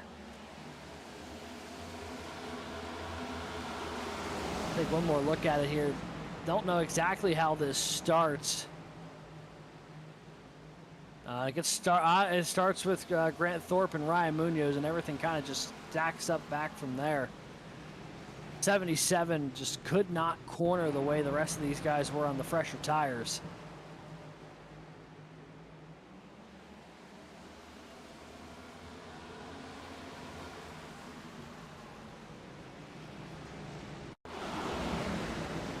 On board with the 19.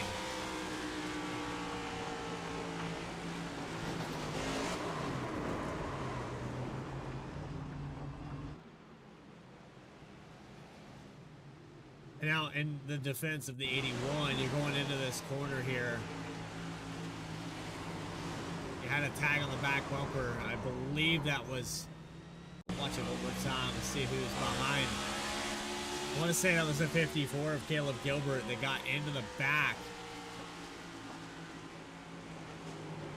No, he just got loose on his own running in. And then right here, it's 31 comes back up the racetrack.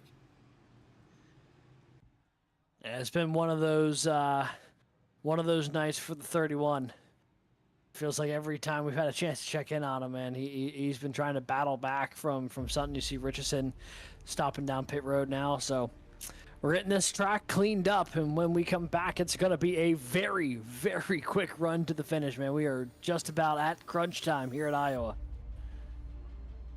Stay tuned for more coverage of the Lens Heating and Air Conditioning 150 from Iowa Speedway. Back with more on Vspeed in just a moment.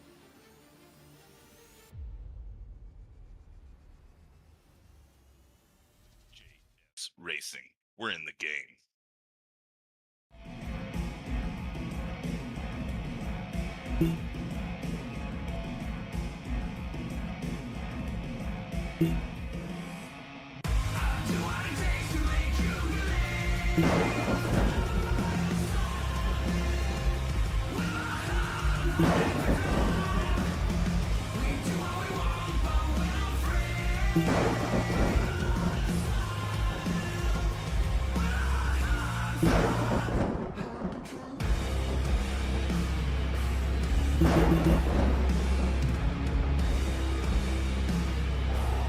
Gentlemen, start your engine!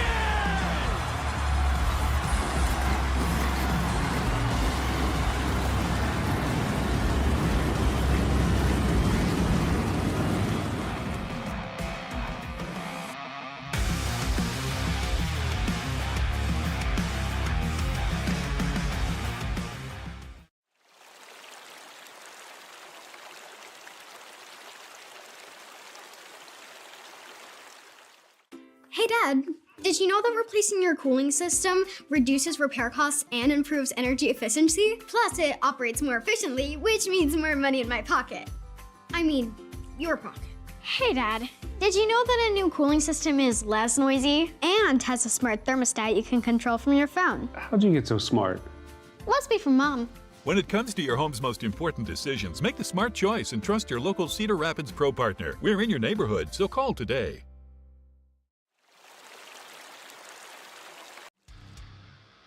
Welcome back here to Iowa Speedway. Raider did not get a good run there on the restart. He'll fall back. He has the 9 to the outside.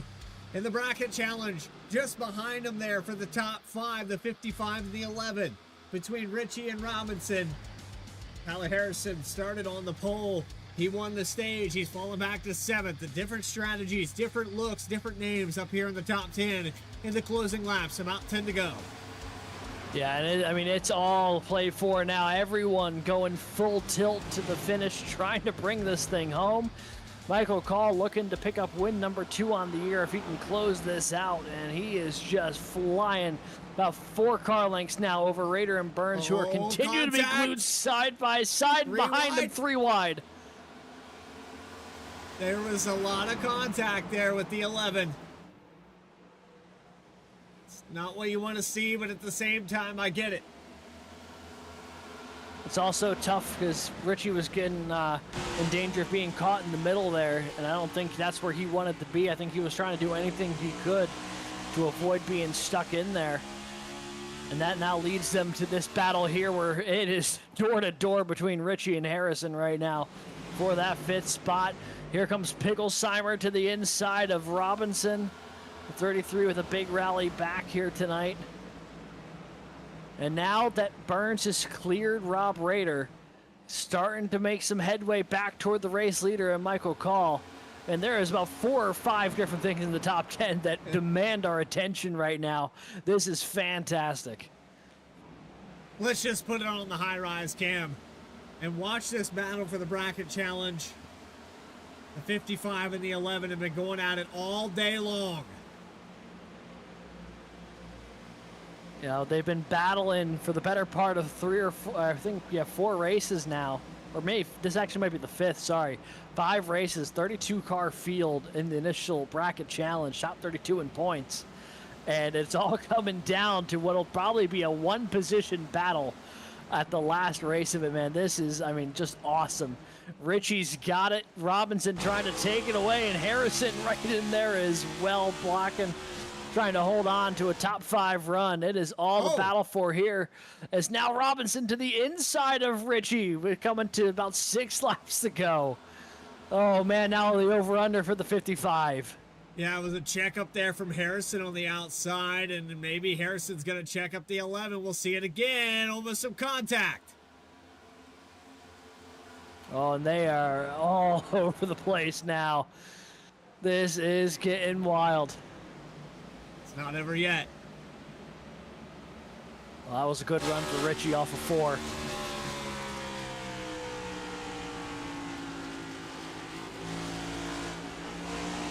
Picklesheimer looking to the inside of the 55.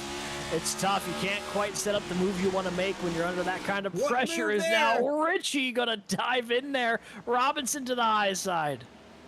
Again, this is the bracket challenge that we started all the way back 5 weeks ago. And the 11 and 55, the last 2. This is for all the marbles with 4 laps to go. Michael Call, we'll make a mention. He's been dominant here. And these closing laps. Richie's around. Richie's around in the 55. Oh, it's a huge wreck at the turn 3. Picklesheimer, Johnston, Caleb Gilbert, Trevor Earhart, all into the fence. Oh, and now Reed for Jet Schaefer. It's a parking lot in turn 3. And just when Michael Call thought he had this thing all wrapped up, we are going to be going to overtime.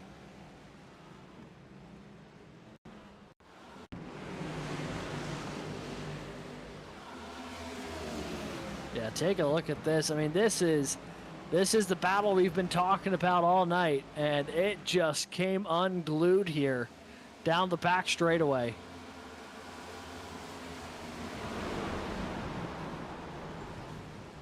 Hard hit there for Johnston and Picklesheimer into turn 3.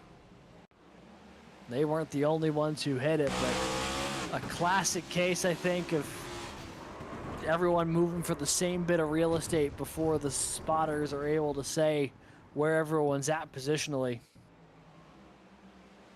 Well, and, I mean, if you back this up a little bit more, watch it on board. Harrison's really checking up the inside of this corner. Watch this. Yeah, Richie gets a pretty good drive in there and has nowhere to go with that momentum. Has to get off the throttle a little bit.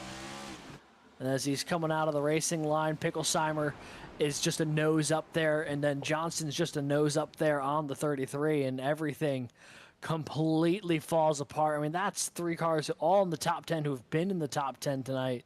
Well, you know, Picklesheimer, he's had an up and down night, but Johnston and Richie, man, I mean, both guys who have been battling in it the whole way, and what a great recovery it had been for the 33 up to this point. I mean, just brutal for all these guys.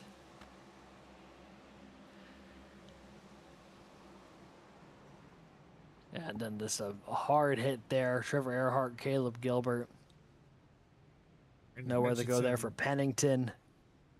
Brandon Richardson's on board's probably gonna look a little. Let's back us up one more time here. Yeah, we're still single file, so we still got a few moments here. We'll jump on board here with the 8 of Brandon Richardson. Take a look at this. And this is back with Pennington and Forget. This is, the back half of this. So already getting into it a bit there with Forget the previous lap. And you're going to be able to see, coming off of turn 2 up ahead, you can see the blue car. That's Parker Johnston. That's probably the easiest car to pick out here from the windshield. See the car starting to collect there in turn 3. See all the smoke and just doing everything he can to get through that. Found the one lane that worked.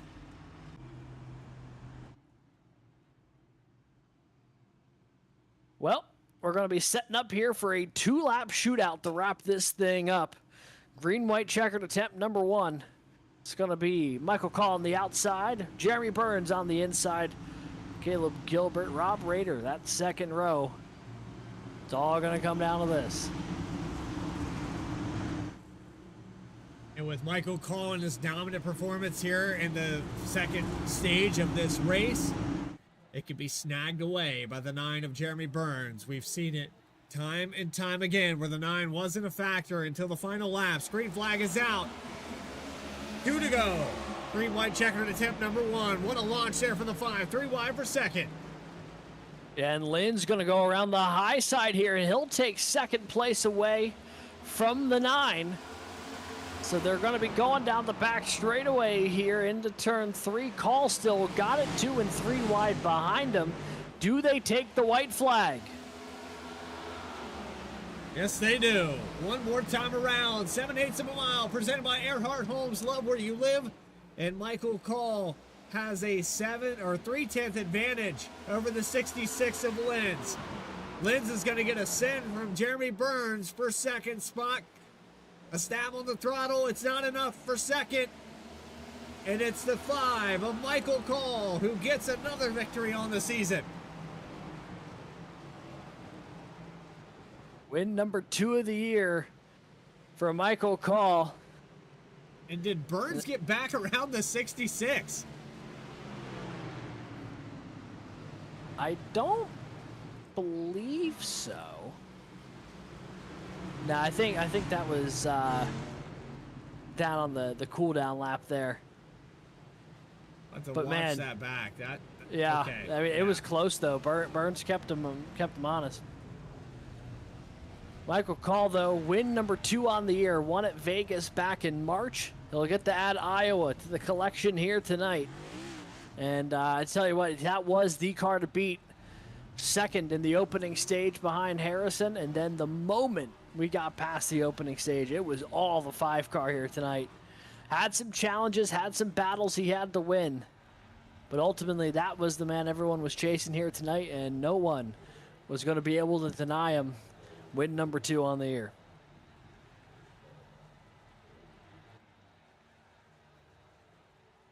And the bracket challenge winner in the 11 pulls up to the front nose of the 5.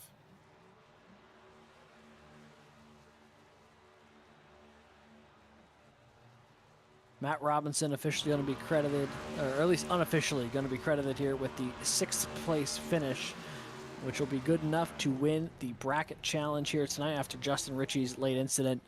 Ritchie going to be scored 20th unofficially.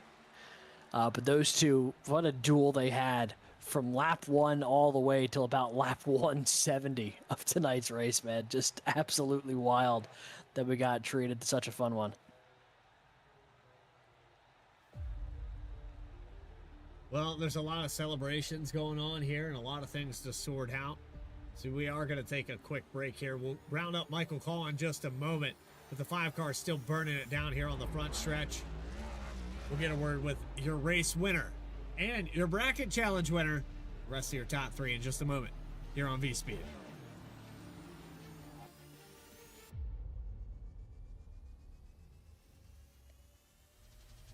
JS Racing. We're in the game.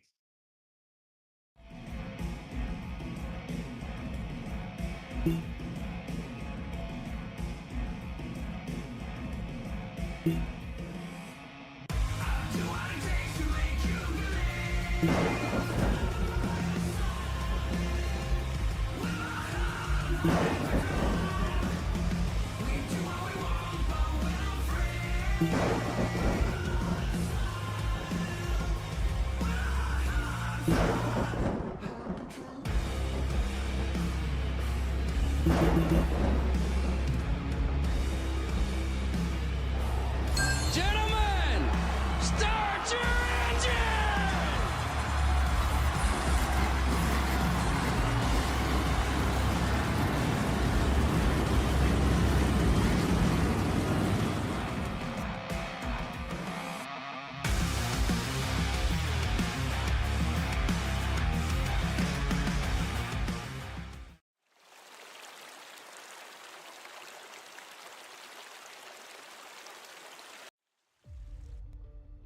Welcome back here to our post-race coverage where Michael Call has found his way to victory lane for the second time this season. Carter Lynch, Jeremy Burns, and the bracket challenge winner, Matt Robinson. There were fireworks all day long at the 7/8 of a mile. Michael Call becomes victorious. Tyler Harrison, your pole sitter, ends up with the top 5. Final race results on your screen. 45 getting the stage win, but it's Jeremy Burns getting a podium finish after starting second and riding outside the top 5 most of the day. Is back and forth for the 9, gets the top 3. Robinson's going to finish in 6th spot with Trevor Earhart in 8th. 9th goes back to Kevin Orlando Jr. Grant Turner will finish in 10th. Looking back to 11th here, Brandon Richardson going to bring it up plus 12 here tonight to finish 11th. Nick Alves, same deal, plus 12. He'll finish in the 12th spot. Grant Thorpe, 13th here tonight. Jeremiah Nelson, with the night he had, honestly, a 14th I think he might take given the way his evening went. Ryan Munoz finishing 15th here tonight. Al Lyken, 16th. Fred Pennington up 10 for a 17th place finish. Alex Forget, 18th. Parker Johnson and Justin Ritchie, both a part of that late incident. They'll finish 19th and 20th, respectively, as the last cars on the lead lap. Dylan Picklesheimer will finish in 21st spot with a black flag there. Caleb Gilbert finishing in 22nd, 3 laps down. Trevor Keith, John Fike, problems today. Michael Reed was up front there in the first stage, ends up 25th. Joe Joya with a spin there that destroyed the car. Christopher Schaefer, close calls all night. And Brandon Pampatat, the 87, definitely a top 10 car, started 13th, ran up there a lot of the day. But now it's time to talk to your race winner. And he does have the camera on this time. It's Michael Call in the number 5. Michael, I tell you what, when you set sail and you take off a massive lead like that, and then you see the caution come out with 3 to go, you got to be thinking, okay, I've been here before. I've seen this episode. I know how this goes, but second time to victory lane, you got it done. Yeah, man. It makes it a lot easier when you look in the mirror and you got 5 or 6 of your teammates with you. So it makes it feel a lot better. I'm not going to say it was easy by any means. The cautions fell at weird times. I know I had the car and I had the pace. It was just getting, I was hoping there before the first caution that kind of triggered all the green, white checkers that it'd just go green, because I had driven back by Tyler and Carter, who short pitted, and I had checked out to almost a 4-second lead. So I was hoping that thing would just stay green. But no, awesome night for sure. And I got the webcam on for you.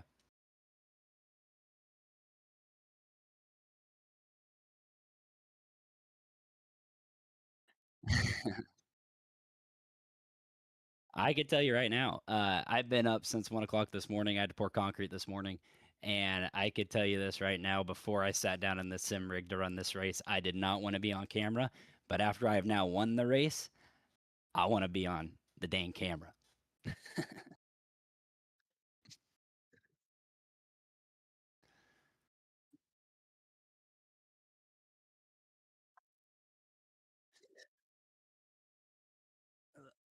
Luckily, I didn't have to do any of that. I just run the laser screed, get there, wash it, leave. So my day was actually easy. It's just more of I had to get up so early. Yeah, I was having some mic issues there for a second, so nobody got to hear my knowledge about concrete. I'm sure you wish you knew nothing about it just now. So, yeah, I try to do this wise thing where I don't let anyone know that I know how to do things, so that way I never ask for help. Yeah, I'll call you the next time we're pouring at 1 a.m. You can fly to Cali. Never again. But I tell you what, Michael, it was stellar race, 124 laps led. You put on a clinic here. We thought we were going to see Harrison there battling with you. We had a lot of back and forth there for the bracket challenge as well. I know that we watched that a lot. And teammate there with the 11. Yep.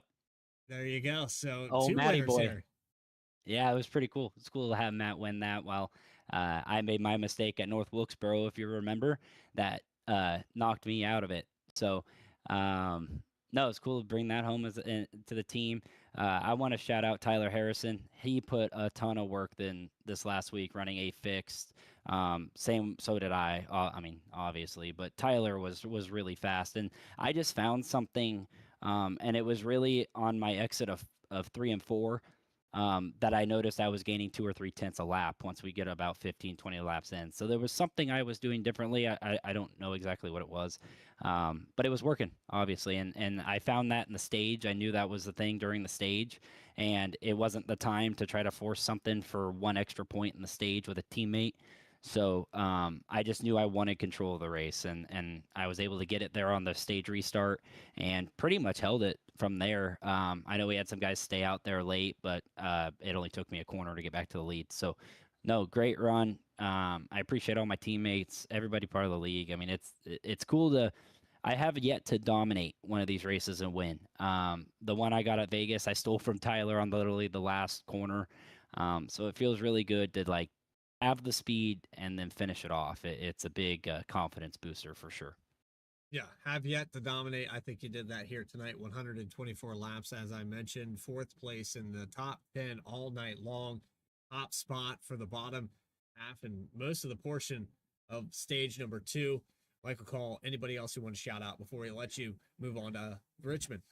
Yeah, one other thing I want to say, I had the Bundle of Joy Foundation on the car tonight. That's Samantha and Kyle Bush's foundation for IV treatments for, miscarriages and pregnancies and stuff like that. So if you want to go to the Bundle of Joy, I think it's .org, and donate, you're more than welcome to. I put them on the car because I like supporting good things, and I miss watching Kyle race on Sundays, even though I wasn't always the biggest fan of him.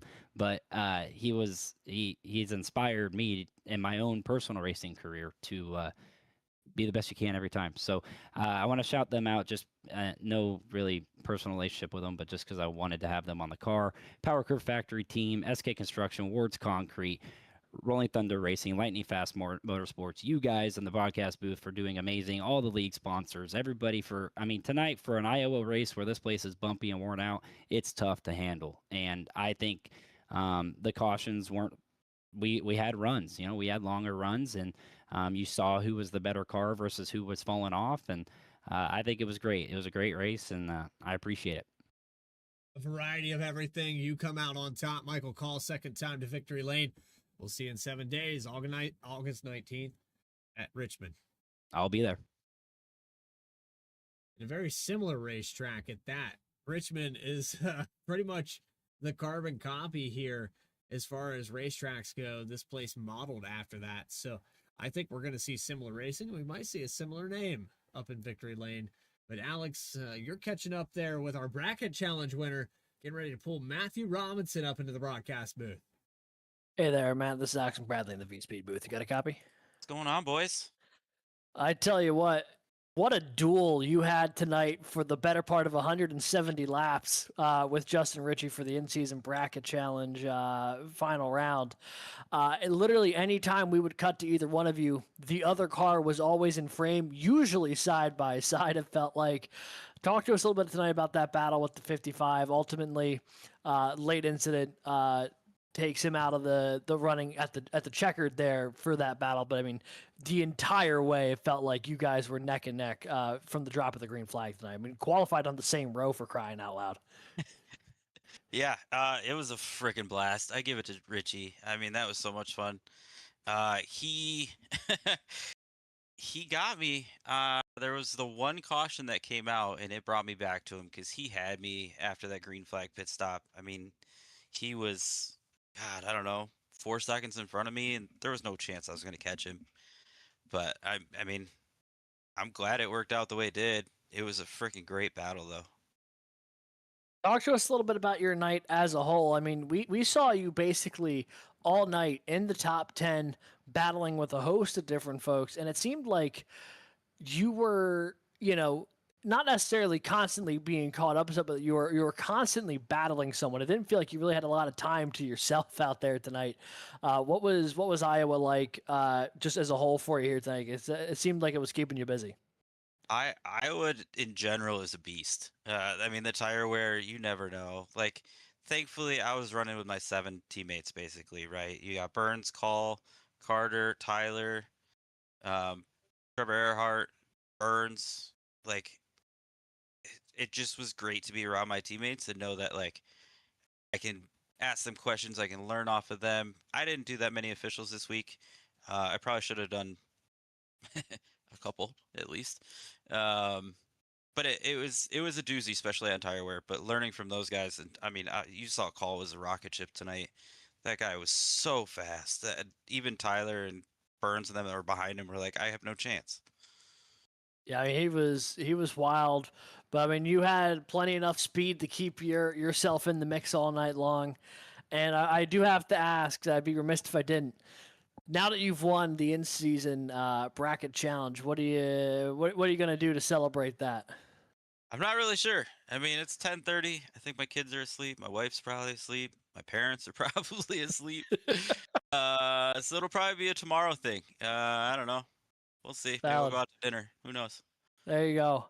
Well, Matt, congrats again on winning the in-season bracket challenge, and congrats on the top 10 tonight. Great run, finishing 6th. Anyone you'd like to shout out here tonight? Shout out to all my teammates again. Like week in and week out, we're showing that the 7 of us all have speed every week. I mean, the points battle for the top 5 is just us. It's we'll see what's gonna happen here once we get to the actual playoffs, but who knows? Shout out to my parents that watch week in and week out. My wife, my kids. You guys obviously do a great week in and week out.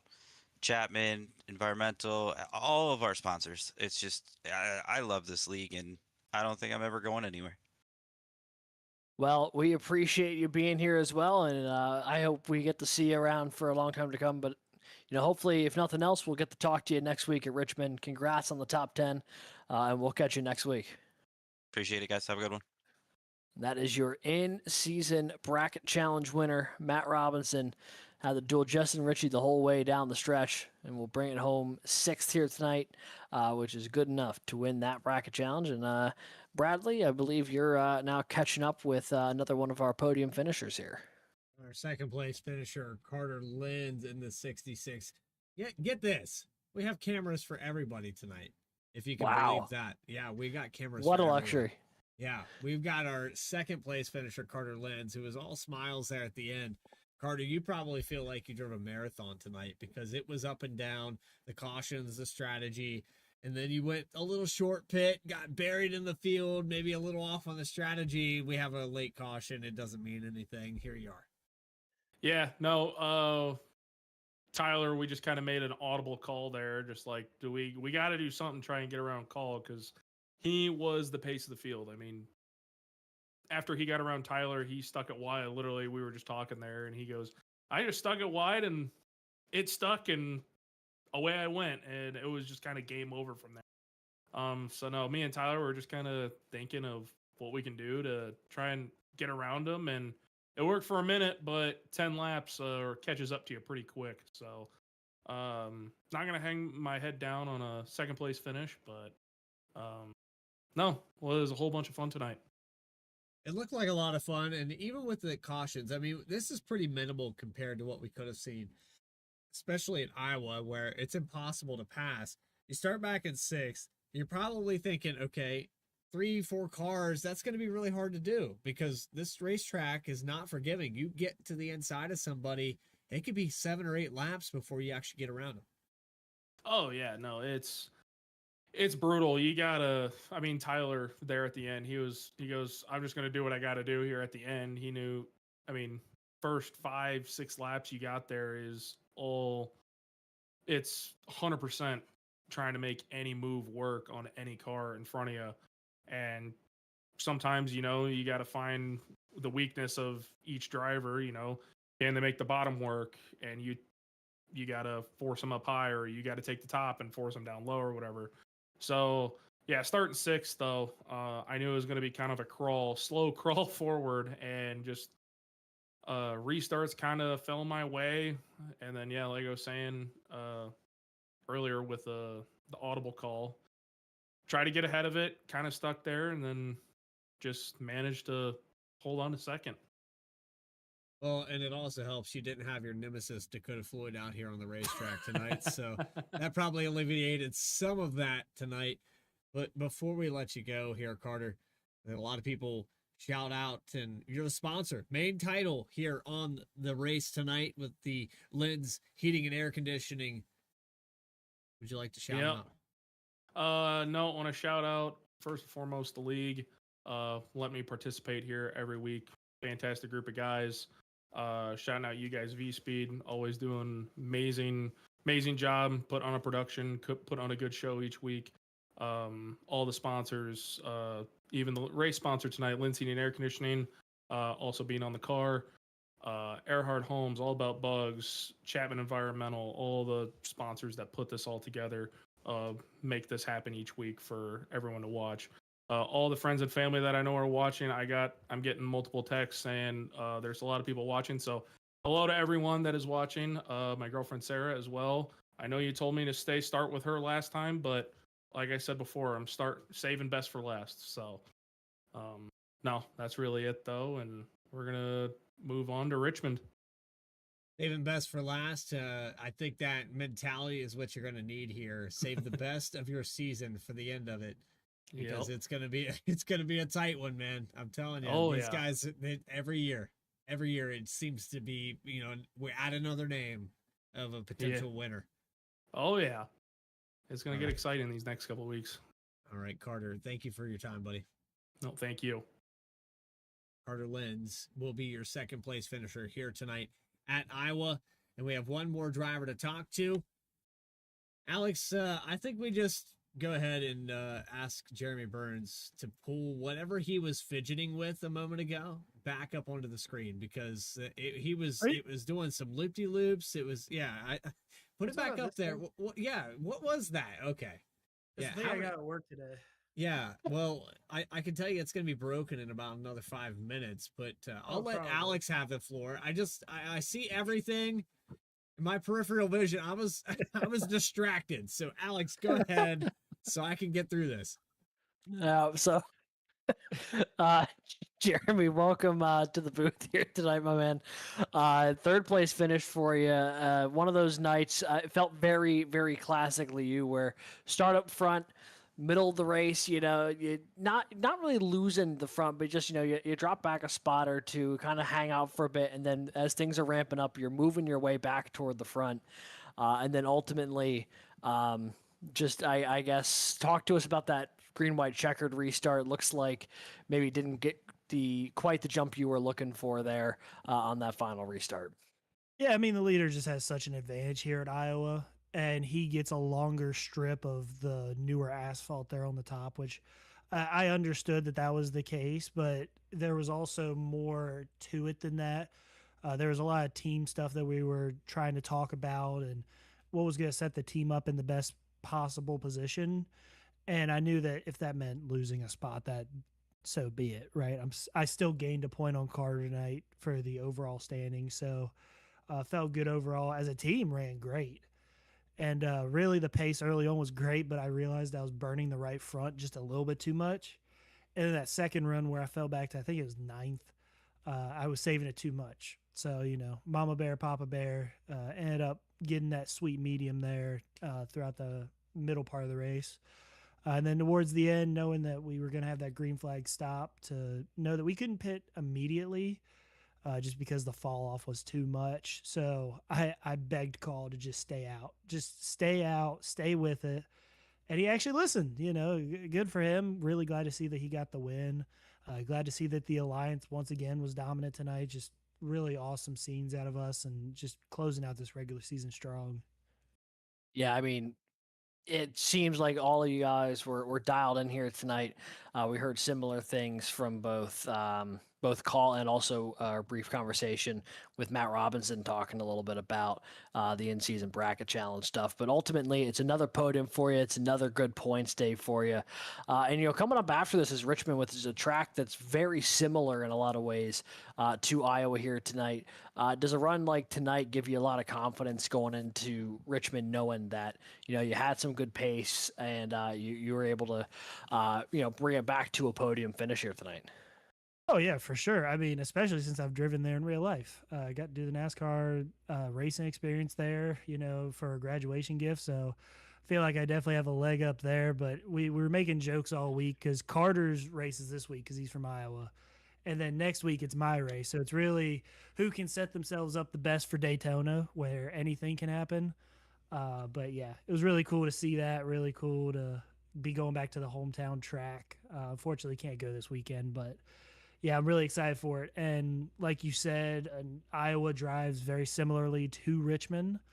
So knowing that we ran good tonight, knowing that the setup will probably be close, I'll probably have to make some minor adjustments because turn 1 is definitely a little bit steeper and sharper of a turn. So just kind of looking forward to that, but at least we have a good base going into it. Yeah, 100%. And I mean, we're coming down the crunch time, but it feels like not only you, but the whole team, the whole alliance is really kind of carrying a lot of momentum here into that postseason. But congrats again on the podium, Jeremy. I mean, just stellar stuff week in, week out for you. Anyone you'd like to shout out here tonight on the result? Yeah, huge shout out to my mom and dad, Josie, Coach P, Sonny, my grandma, Julie, Derek, Caroline, Shannon, Belinda, Dana, and Dylan. Huge shout out to Brandon, Elijah, new supporters once again. Any of the supporters of the league. Shout out to the chat tonight. I don't know if it was popping, but I hope it was. Shout out to Rolling Thunder, Lightning Fast. Like I said, been dominant week in, week out, so really great to see that. Really great to contribute to a great team like that. Huge shout out to Metroplex for being on the hood. Being up front, loving that. Chapman Environmental, Coastal Financial, Ultimate Exterior Line, Erhard Homes, All About Bugs, y'all up here, Vspeed. Can't wait to go back and watch it. And obviously the admins and drivers. It was pretty clean tonight compared to officials, so just huge shout out to everybody that was able to make that happen. Yeah, overall, honestly, felt like things were really moving here tonight. But Jeremy, congrats on the podium run here tonight, and I have no doubt with the pace you had tonight, we'll be talking to you again next week in Richmond. Yes, sir. Thank you, guys. And that is your third place finisher, driver of the number 9, Jeremy Burns. And that is going to wrap up our busy post-race show here tonight, Bradley. We have to talk to a couple more people than normal. Well, I think Jeremy Burns just gave Metroplex a new slogan. The Mama Bear, or was it the Papa Bear, Mama Bear, and the Happy Medium? I think is what he said. So, yeah, Metroplex. Yeah, I had to see the reaction there at the end. Yep, I popped him in there. Yep, I had to make sure I got him on that one. But it's been a good time. We had fun. I'm glad you're back. I tell you what, as far as broadcasts go, this one's the peak. This one has been the most fun for me on Wednesday nights, and we still have a lot of season left to go. Boy, do we. Yeah, so next week, very similar situation to tonight. Running out of regular season races, but we go to Richmond Raceway. Believe we're going to be doing it under the lights as well. It should be a lot of fun. Richmond drives very similar to Iowa, so if you enjoyed what you saw tonight, you're going to want to tune in 8:30 p.m. Eastern, 7:30 p.m. Central Time. If you are tuning in next week, that is August 19th, right here on Vspeed for the next race here, the Chapman Cup Series. Richmond's going to be a ton of fun. They call this place the action track for a reason, man. And with the way this one went tonight, I have no doubt we're going to get some fireworks out there. And every point at this point of the year matters because if you want to finish top 16 and make the chase, man, you've got to put together a good result here because you can't leave it all to fate at Daytona. No, absolutely not. Anything can happen at the 2.5 mile in Florida, but this race sets the stage for another good one here for Chapman Cup Series. That's going to do it for our coverage here tonight. If you enjoyed tonight's action, make sure you hit that subscribe button. We'd like to thank Doug and Beard for providing the cameras here on Vspeed. My co-host back in the booth, Alex Gagnon. I'm still trying to work on that, Alex. I'll do my best. All good, man. Adam Baker, Morgan Cook, Logan Threlkeld, and Eddie Smith. Bradley Cooper saying so long from Iowa. We'll see you next week. Congratulations to Michael Call. Stay tracking, everybody.